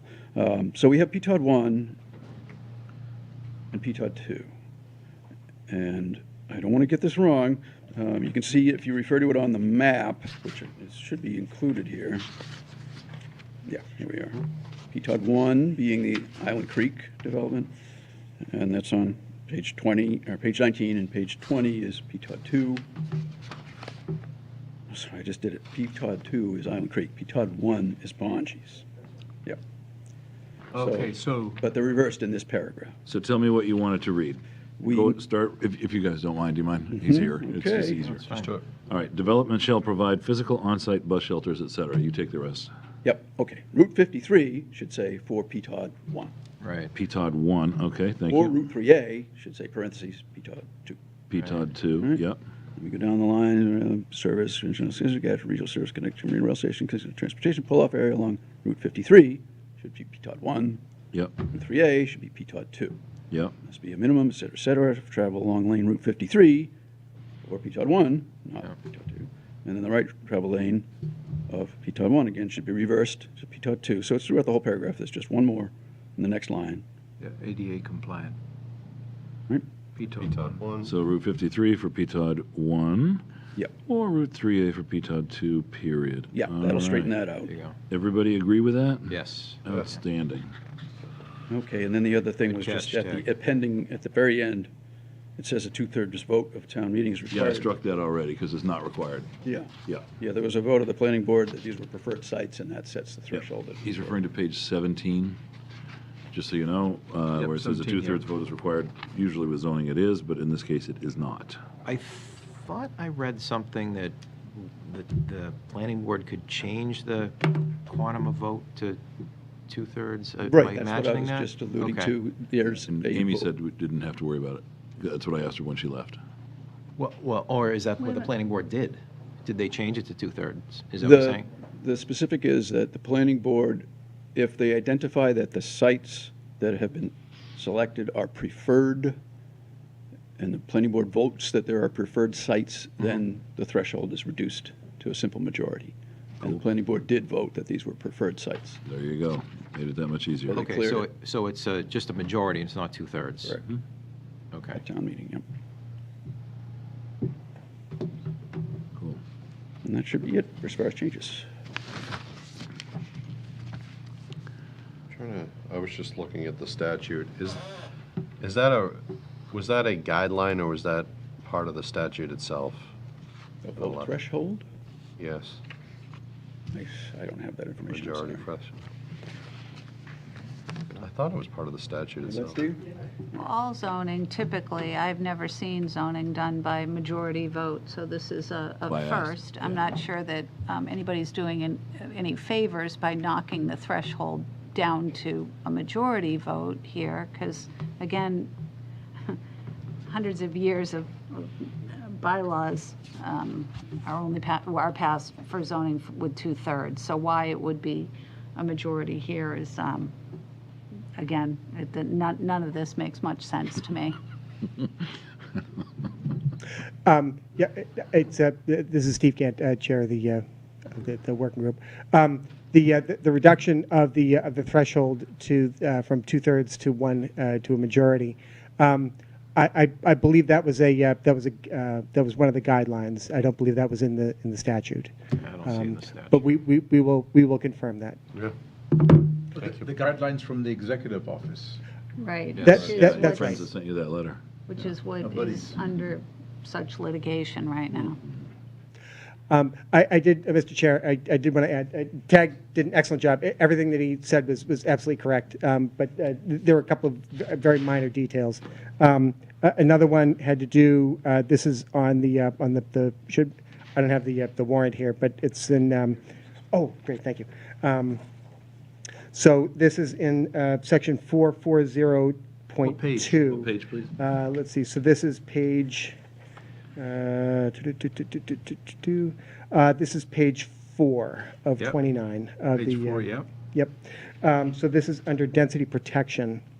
So originally, the warrant had indicated that if an applicant was proposing a development at 15 units per acre, that is the average density per acre that would, the minimum units per acre that we would need to permit. As you know, the PTOD 1 and PTOD 2 have different densities to which we're permitting that they be developed. And so what we did was we took out reference to the specific 15 units per acre, and we reverted that to reference the tables that Tag was referring to earlier. In those tables, it specifies the density for each of those two districts. Okay. So it was improper to have it referenced as the 15 units per acre in this section. We changed that to reference the tables that would reference the specific densities for each district. Makes Thank you. sense. Sure. Yep. Rainey, just something to think about. Wouldn't the town moderator be the ultimate decision maker on what the the vote is on something like this? Not if the law dictates. But it's not the law, it's a guideline by the, Well, Amy's I gonna, think it needs some further discussion. sure, I'll have her talk to John. Yeah, because, Ted Carpenter again, Summer Street. I don't want to speak out of school, but I do know that the legislature did the same thing with the ADU threshold for Right. zoning changes to support Right. the state standard for ADU, which we're going to be dealing with in the spring, and they changed that to a simple majority. So it may well have come from They the want it to happen. That's why they're lowering the threshold. a housing crisis. So Yeah, much but, for home rule, it's huh? a political move. Mike's, It's to a Mike's political point, though, I mean, there's a difference between a statute and a guideline. Mm-hmm. right, So, Constitution, statutes, regulations, guidelines, yeah. suggestions, you know? so- Good ideas. And then letters Yeah. to the I editor. mean, yeah, I'd be interested to see that guideline too and what language it has in there. Okay. That it, Phyllis? Awesome. Thank you, boys. What would you like us to do, Mr. Reed? I would like you to reopen the warrant, please. Okay. Let's see here. Mr. Chairman, I don't want to interject myself, but I think that the select board would need to approve the changes to the language in addition to the. That's what we're about I to think do. we're gonna, Yeah. we have to I just reopen gotta it to get to do the it. motion. Yep. Okay, here he goes. I found it. Do you want to read it out? Go right ahead. I move that the Select Board reopen the November 18, 2024 special town meeting warrant. Second. All those in favor? Aye. Aye. Thank you. If I may, I recommend that you approve the changes as presented tonight to Article 1. So moved. Yeah, so moved. I wonder if there's any public comment to it. Does anybody have any comments in addition to the comments that were already made? Perfect. I have none. Wait a minute, there's somebody on the Alicia. screen. Alicia, do you have any comments about the language that was just, or questions about the language? I just had a question. I don't know if you'll let me ask it now, but I just had a question about this warrant article in general when it goes I'll to come back to you, the meeting. Alicia. I'll come back to you because we are going to discuss the article itself. Yep. So Okay, that's fine. this is Yeah. just to change the language. So don't go Okay, that's fine. don't go anywhere. I'll hold my question. Thank you. All right, thank you. So we have a motion. Was there a second? Yes. Yep. All those in favor? Aye. Aye. Cool. Thank you. All right. Now, Good night, if you'd Janet. like to vote a position on it, you could do it tonight, Should or we you could do it close later. the warrant, or should we take our positions, or? No, don't close the warrant yet. I got one more thing for you to do. Okay. Well, let's discuss. I don't want to cut Ms. Babcock off. I think there's still, from my perspective, I certainly still have some research and questions. It seems to keep changing almost weekly. I'm not prepared to vote or give my position. I may wait right up until town meeting, but that's just my feeling. I think every week it's something new. I'm ready to vote. I've been ready to vote. I do hope that we can vote it as soon as possible. Certainly, I respect if anybody's not ready, but I do think that the residents, it is helpful for them to know where their board is coming from, or where their, elected board is coming from. I'd like to state my opinion You're welcome to stay here. I mean, I'm not. and the way I'm going to vote. Yeah, I You have no may. problem doing that. I'm ready. You're a select board member. Yeah. Feel free. Go ahead, Fernando. All right. Yeah. All right. So, first of all, through this whole MBTA process, we have acted in good faith, are in compliance, and actively working through the compliance process, even though the town has been without a full-time professional planner. We've hired a consultant and established a 7-member working group of volunteers to complete the zoning amendment and maps in time for the scheduled special town meeting November 18th, right? So that's the first point. We've been acting in good faith. Second, the town's comprehensive plan, the livable Duxbury Age and Dementia Friendly Task Force, developed with input from residents, emphasizes the need for a wider variety of housing types to address the need of residents, from low-income housing, first-time homeowners, to residents looking to downsize and remain in Duxbury. However, there's still a great number of questions regarding the impact that the MBTA zoning will have on our town. The residents are requesting and deserve to know and understand the impact of Section 3A zoning on the town's resources, budgets, services, infrastructure. We will not be able to provide answers to those questions in time for the special town meeting. We have also requested a economic feasibility study to support the highest number of affordable housing units in the MBTA overlay districts, again, not in time for the special town meeting. We've asked the Executive Office Housing and Livable Communities for an additional time to provide the information needed for an informed vote by the residents of the town meeting within that time period. That request has been arbitrarily rejected by the Executive Office of Housing and Livable Communities. The December 31st, 2024 deadlines to have voted in place the MBTA overlay districts are not set forth in the statute itself and is imposed solely by the guidelines issued by the Executive Office of Housing and Livable Communities. I seem to remember the last time, some 250 years ago, when an executive office attempted to impose their will in a community. Some 342 chests of tea ended up in Boston Harbor. Okay. But in all seriousness, right, for those reasons, we've acted in good faith. We've tried our best to comply, but yet we do not have enough time to fully understand the impact that the MBTA overlay districts will have on our town. And as a result, we aren't able to have a truly informed vote on November 18th. And so I will not vote. I will vote not to recommend the Article 1 MBTA Committee's article. I will not vote to support it. We just don't have enough time, and we cannot really answer the questions that the community have been asking. That's my position.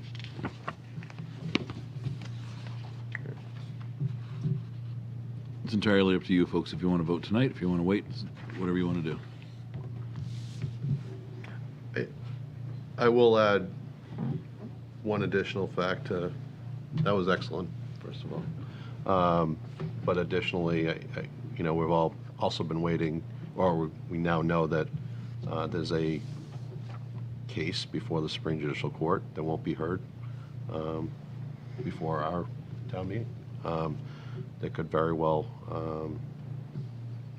either delay or take away certain powers or announce certain powers of the Attorney General. We won't be able to give that answer to town meeting either. In all likelihood, it won't be decided before November 18th. But I don't know if anybody else has anything else to say. I know Alicia wanted to speak, but I've made no bones about my feelings on this, and it's not just my feelings. I feel that this is a huge detriment to our community and what we've been working so hard for. I think the environmental impacts of this type of density are huge. I totally agree. Well said, Fernando, all those reasons.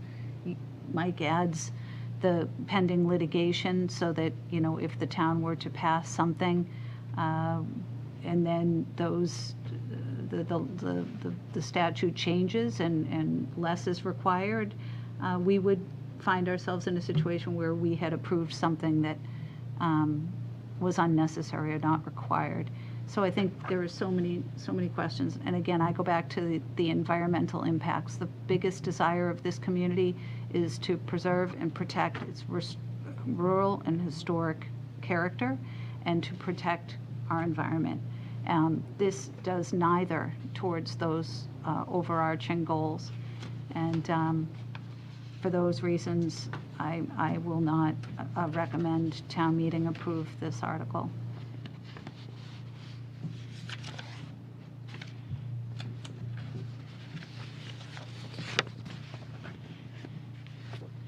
You guys want to vote, or what do you want to do? My sense is we've shared our opinion, but I also my sense that Cindy's not here, and I think other members of the board will want to wait, and so That's fine. That's fine. and It says available at town meeting anyway, so if you're asked to speak, I know you guys won't have any Yeah. hesitation. Next Monday, Yeah. Or we can do it Happy at the Well- meeting. I'm fine with that. or I'm happy to have a vote. deadline. I could go either way. Do you want to, Alicia? Yeah, It has to be published 14 days in advance. so that's by the 2nd, the 4th. Wait, it's by the 1st. We won't have time. It's okay. If it says available at town meeting, I'm sure you guys won't have any hesitation to hop up to the mic and say, hey, let me tell you, I'm not really in favor of this. Yeah, or in favor, Or I whichever love way. it. Yeah, it's my favorite, Yeah. whatever you want to do. It's nobody's favorite. I know, I'm being facetious. So it could stay available at town meeting, that's not a bad Yeah. thing. I We want to have that start with with, other articles. why don't we allow members of the public to speak too? I think this is, at the core of this is going to be town meeting's decision, so. Correct. I'd like to hear from some. Go ahead, Ms. Babcock. Thank you. I was just curious if anyone knows the other towns that are kind of rejecting this Communities Act. Are they going forward with an article at town meeting, or are they just not complying, just totally not complying? Well, the only way to officially reject it is to deny the article at town meeting. Yeah, so I think that's that it's got layers to it.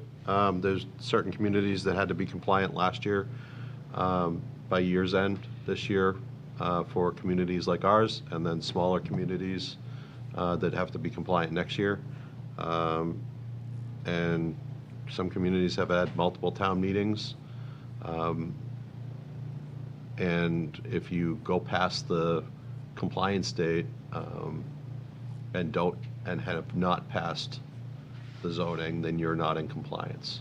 That's a long way of saying some communities haven't, or a few haven't taken it up at town meeting at all, or have no plans to. Some have rejected it at town meeting. Some are trying to take it back and have a second town meeting. And some have rejected, some have just, and many have passed it. So it runs the gamut. Did we hear that 83 communities have accepted and passed the zoning out of the potential 147? I think that's what we heard. So 83 have passed it, the zoning, amended zoning out of the 147. Maybe Steve has got an update on that number. Thank you, Fernando. I don't have the specific number. Yeah. 83 was the number at one time. Yeah. We're in a very dynamic period right now. Okay. Between now and the end of the year. So Right. the numbers are literally changing daily as Daily. towns have votes. So. Yeah. But maybe certainly over 50% so far, by the sounds of it. I believe it is over 50% right now. 50% Yes. have accepted or adopted it. Okay, Correct. Yes. it's a good data point.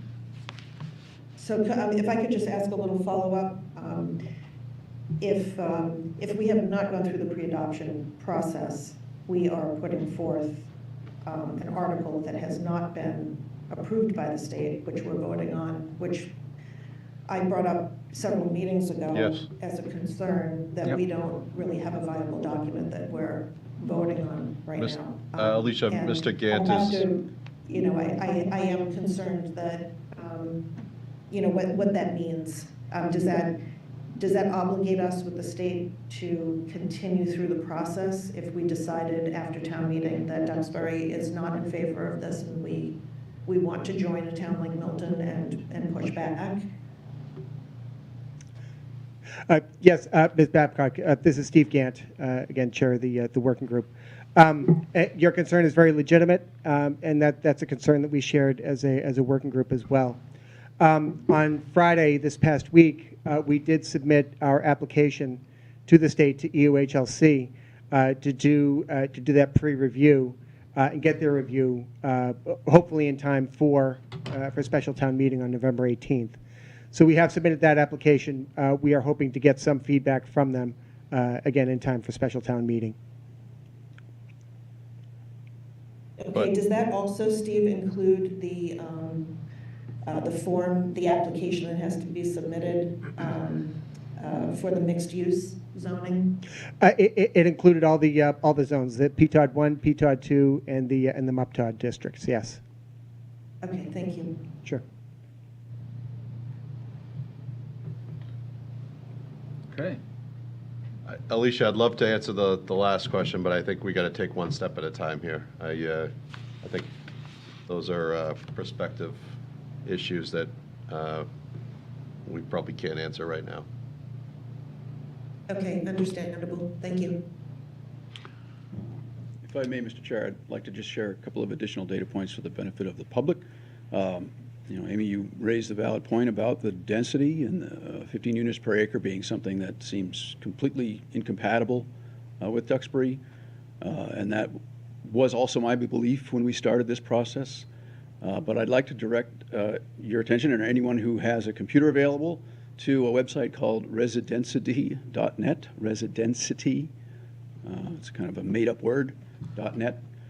This is a resource that's hosted by the Mass Housing Partnership.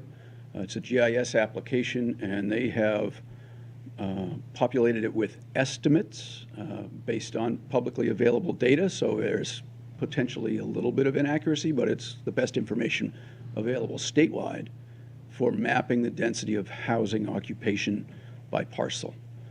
So you can go onto residensity.net, you can navigate to any town, Duxbury in particular, a couple of tools on there to draw a circle or create a surround of a neighborhood, define your own neighborhood, and learn what the housing density is in that neighborhood. So I was very pleased to find this tool available just recently. The first time I tried it, like a year ago, it didn't work, but now it's working. And I learned that the village apartments on Chestnut Street are 18 units per acre estimated. So it does exist. And as we know, those units are actually in high demand in Duxbury. So I just want to make that point that it's not unprecedented. And there is a tool where we can learn these things ourselves. So I encourage everyone to go out and find out. Look at your own neighborhood. Look at the whole town and see where the dark spots are. And then you'll understand our town a lot better, and that this does exist in places. Can you spell that? R-E? R-E-S. Yeah. I-D-E.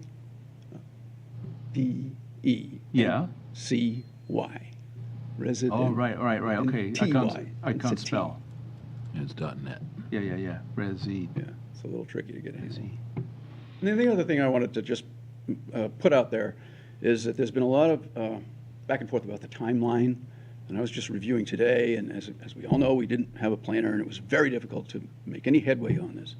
In addition to that confounding factor, the guidance issued by EOHLC was incomplete because the actual technical criteria for defining and identifying districts was not released until 2023, and it was revised several times. It wasn't finalized until August of 2023. That's when the tool for doing this work became available to us. So if someone claims that we had 3 years and we didn't do anything, we were not able to move forward with this until last year. I typed it wrong? Because of Doesn't work. the tool. So I just wanted to point that out. Thanks. Thank you very much. Thank you. I bears repeating our comments, and is nothing to say that your work has been nothing short of excellent. And we appreciate it. I put it in the paper. I still don't have an opinion on this. I'm with you. I want to hear what people are saying. I want to know the thinking and hear the arguments from both sides. And I really just want to put information out there and help people make their own minds up. An informed decision at the end of the day. That's what we're looking for. I actually second exactly what Tag said. As a group, as a working group, we are professed agnostics on this. Yes. Our objective, again, as a group, is to put the best, least worst, perhaps, plan forward that the town can vote on, such that if it were adopted, it would be as good or as at least bad as it could possibly be. Yeah. Again, I'm also with Tag, quite frankly. We've been neck deep in this for months now. I don't know how I'm going to vote either. This is really challenging. We've heard a lot of feedback from a lot of people, pro and con. This is a very difficult decision. And there are a lot of confounding factors. Tag had raised them, different legal actions and what have you. It is if it's challenging for us, we can only imagine how challenging it's going to be for residents of the town who have not been as deep in this as we have. So this is something that we cannot underestimate the difficulty that people will have coming to a decision on this. So thank you. Thank you. And just on the least worst, I think what the amendments that you put forth tonight clearly demonstrate that the changes that were made to the warrant article are for the better, for sure. So, you guys have done a real good job in a tough situation. So, thank you. I'm sorry, please indulge me. I do want to recognize especially, there are two people in the room, Brian and Tag. They have been pulling the sled on this, not me. So they deserve the lion's share of the credit that this group gets for the good that we've been doing. Well, thank you. No, Steve, you're the best. All right. Okay.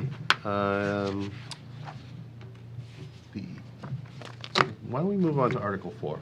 Actually, Article 6. Six. Sorry, Mike. Two things I want to point out to your attention, and this is found on page 26 of the warrant. Let me know when you're there. Yep. Page 26. Yeah, if you look at the matrix, and if you go the fourth row over where it says fourth column, where it says program or activity expenses payable from the fund. Yeah. It says right now, expenditures related to the installation, operation, I want to add the two words utility costs, maintenance, et cetera, et cetera, et cetera. Okay. Just want to make sure we include everything in there. Yeah, you need that. Yep. And It was with one that, of the main reasons for this. Yeah, it is. Precisely. And with that, if you like that, then and you like the whole article, which we reviewed at the joint meeting a couple weeks ago, you are certainly more than welcome to vote a position on that this evening if you're ready to do so. The Finance Committee voted 8-0 to recommend it. I'm ready to vote. I am as well. Me too. motion. So let's see. Before we go right ahead. Yeah, before we vote, Yeah. I'm sorry. Since we're opening up and talking about this again, I have no problem setting up this fund.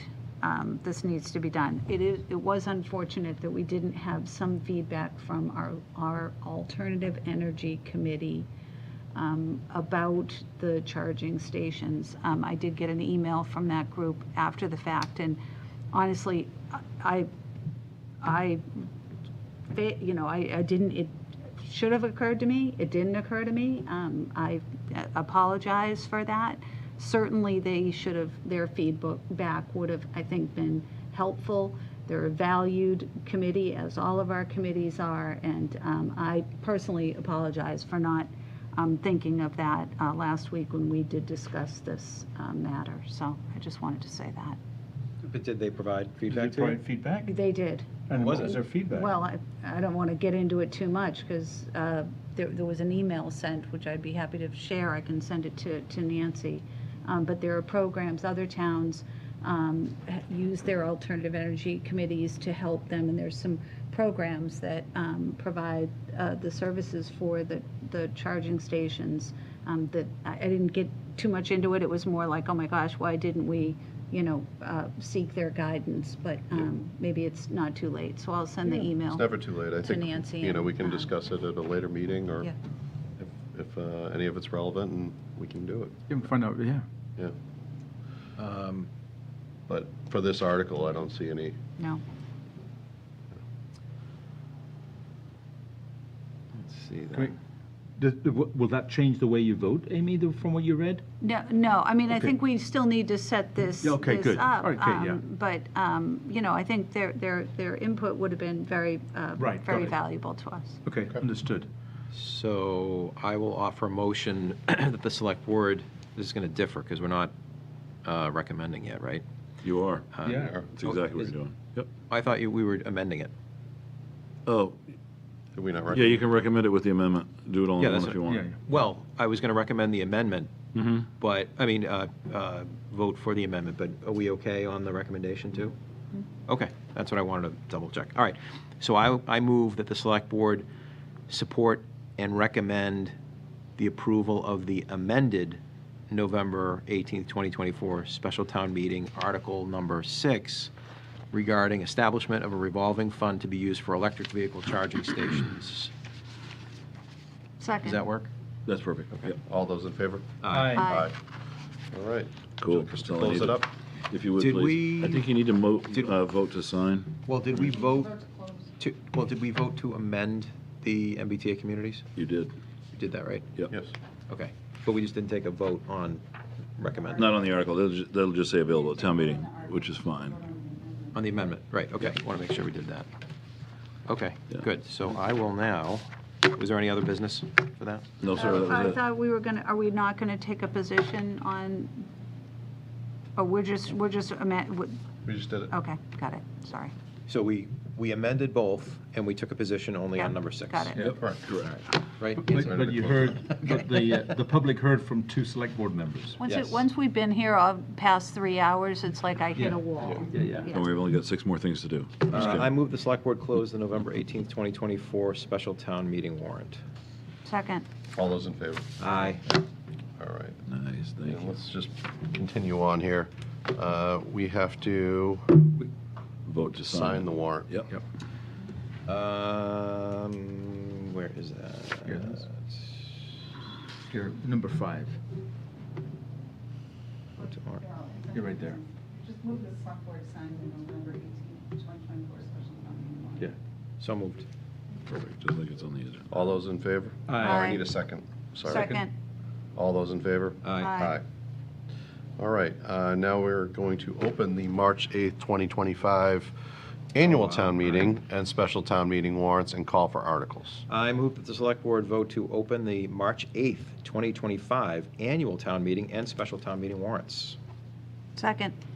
All those in favor? Aye. And do we have a call? Yeah. We'll call. here. So, I hereby call for articles, 2025 annual and special town meeting. The Select Board invites citizens to submit articles for the 2025 annual and special town meeting. Articles must be submitted to the town manager's office by 4:00 p.m. on Monday, December 2nd, 2024. The complete article language and a brief explanation of the article are required. Please contact Nancy O'Connor at 781-934-1100, extension 5401, with any questions. All right, town manager's report. Thank you, Mr. Chairman. If I may, sir. All right. Take one, pass it down. So, just to follow up on a question that Amy had brought up 2 or 3 meetings ago. At a Finance Committee meeting last month, I was asked what I would be presenting for the town's legal budget, which essentially was an increase. And based on the increased volume of legal work, I noticed a significant increase in the admin general matters category. And in a rush to provide that info, I didn't have the time to fully analyze that category. My initial thought at the time was that it may be increased communication between council and the select board. And following a further closer review, that was not the case. In fact, as you know, I am and always have been a very strong advocate for Board of Selectmen council communication. The only thing I've ever asked is that you folks just let me, which you're all very good at, just letting me know when you're doing that communication for 2 basic tenets. One is for bill tracking, and secondly, just to make sure that the question hasn't already been asked. And in fact, in both cases, neither the bills have gone overboard, nor have the questions been asked before, so it's all good. So what I did was, in taking a look at the general matters, because the way we get the bills, they come in, and you have to comb through some of it. We get them, and they're grouped in different categories. In fact, I have shown you, where did I put my copy? Oops. Yeah.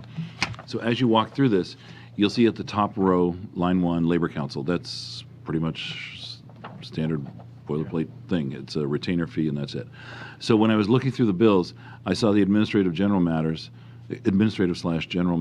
line, and I compared it FY23 to FY24, and I thought, wow, that is a big jump, $35,000, and I wasn't sure why. And so in the course of the discussion, I thought, well, maybe that is board member council communication, but it didn't. I wasn't sure, and so in talking through this with the finance committee, we were noticing that, yeah, that's a big number, and was asked, hey, you might want to mention that to the board. And I said, oh, I certainly will when the time comes to go through the budget, for the legal budget. And there was a comment made that that would be a teachable moment. Yeah, for better or worse, the comment was made. Nonetheless, if there's any teachable moment, let me give you what it is. Yeah, I can't wait to hear.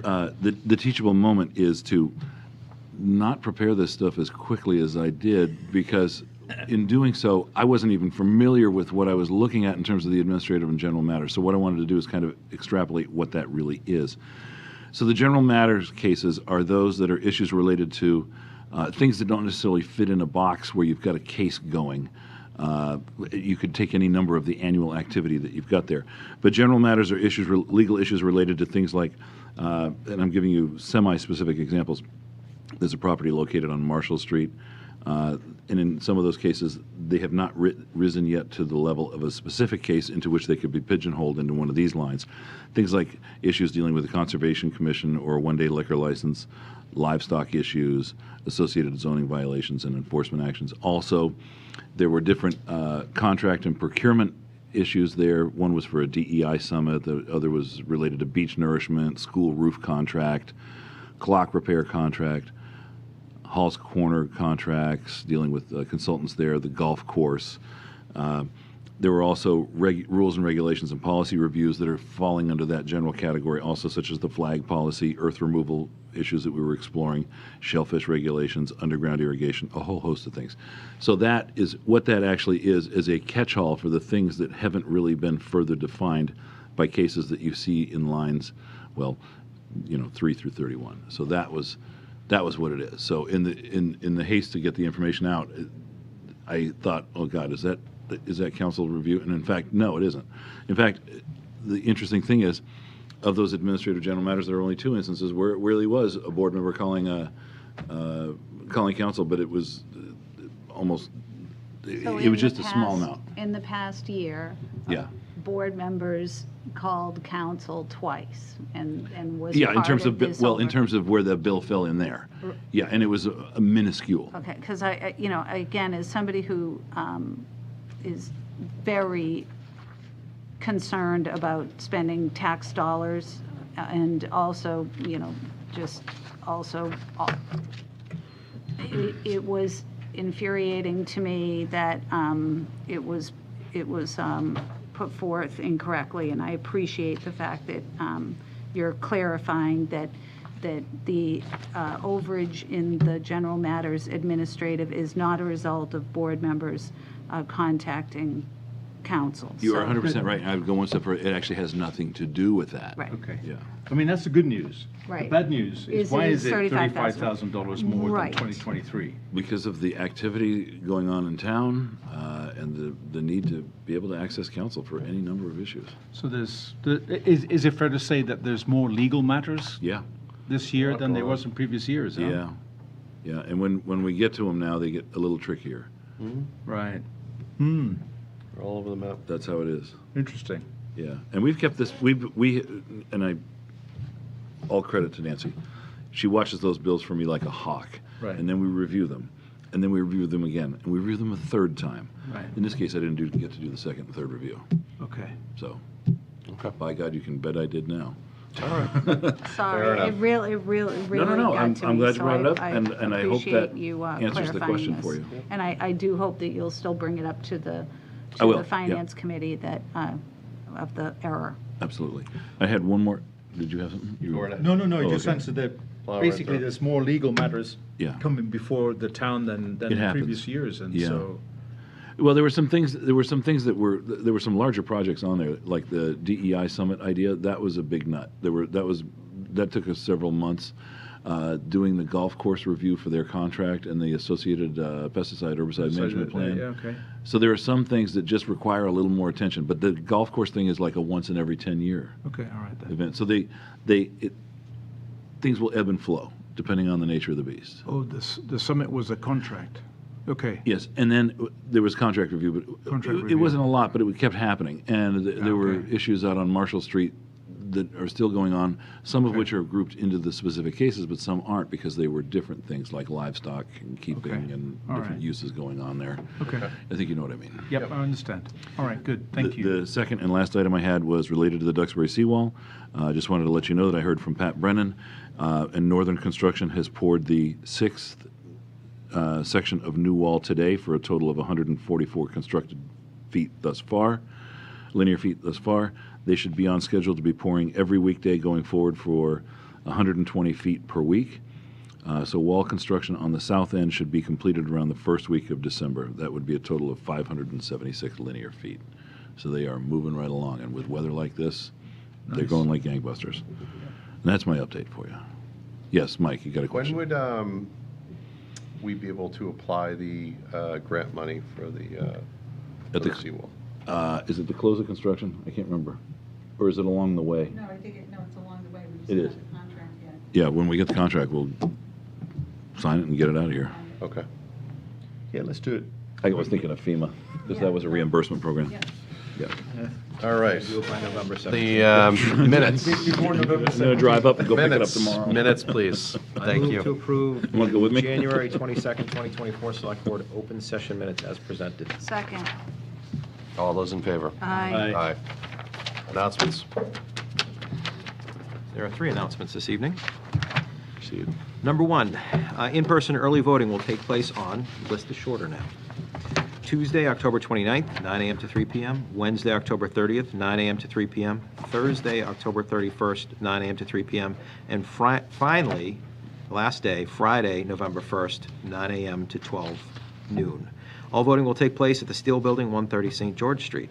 Number 2, voting for the presidential and state elections, November 5th, 2024, will take place at the Lieutenant Timothy J. Steele Athletic Building, located at 130 St. George Street, from 7 o'clock a.m. until 8 o'clock p.m.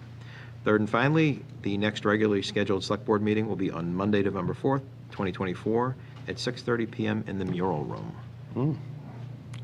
Didn't we have, oh, yeah, Shellfish is next, okay. Yes, a bonus shellfish season. Yep. I move that the Select Board declare a temporary bonus, I did it, bonus. I teed that Thanks, one Mike. up for you. I move that the Select Board declare a temporary bonus shellfish season for, 1, commercial harvesting of soft-shell clams for the month of November, and 2, the commercial harvesting of quahog clams for the month of November. Need a second. Second. All those in favor? Aye. Motion to adjourn? So moved. Second. All those in favor? Aye. Excellent.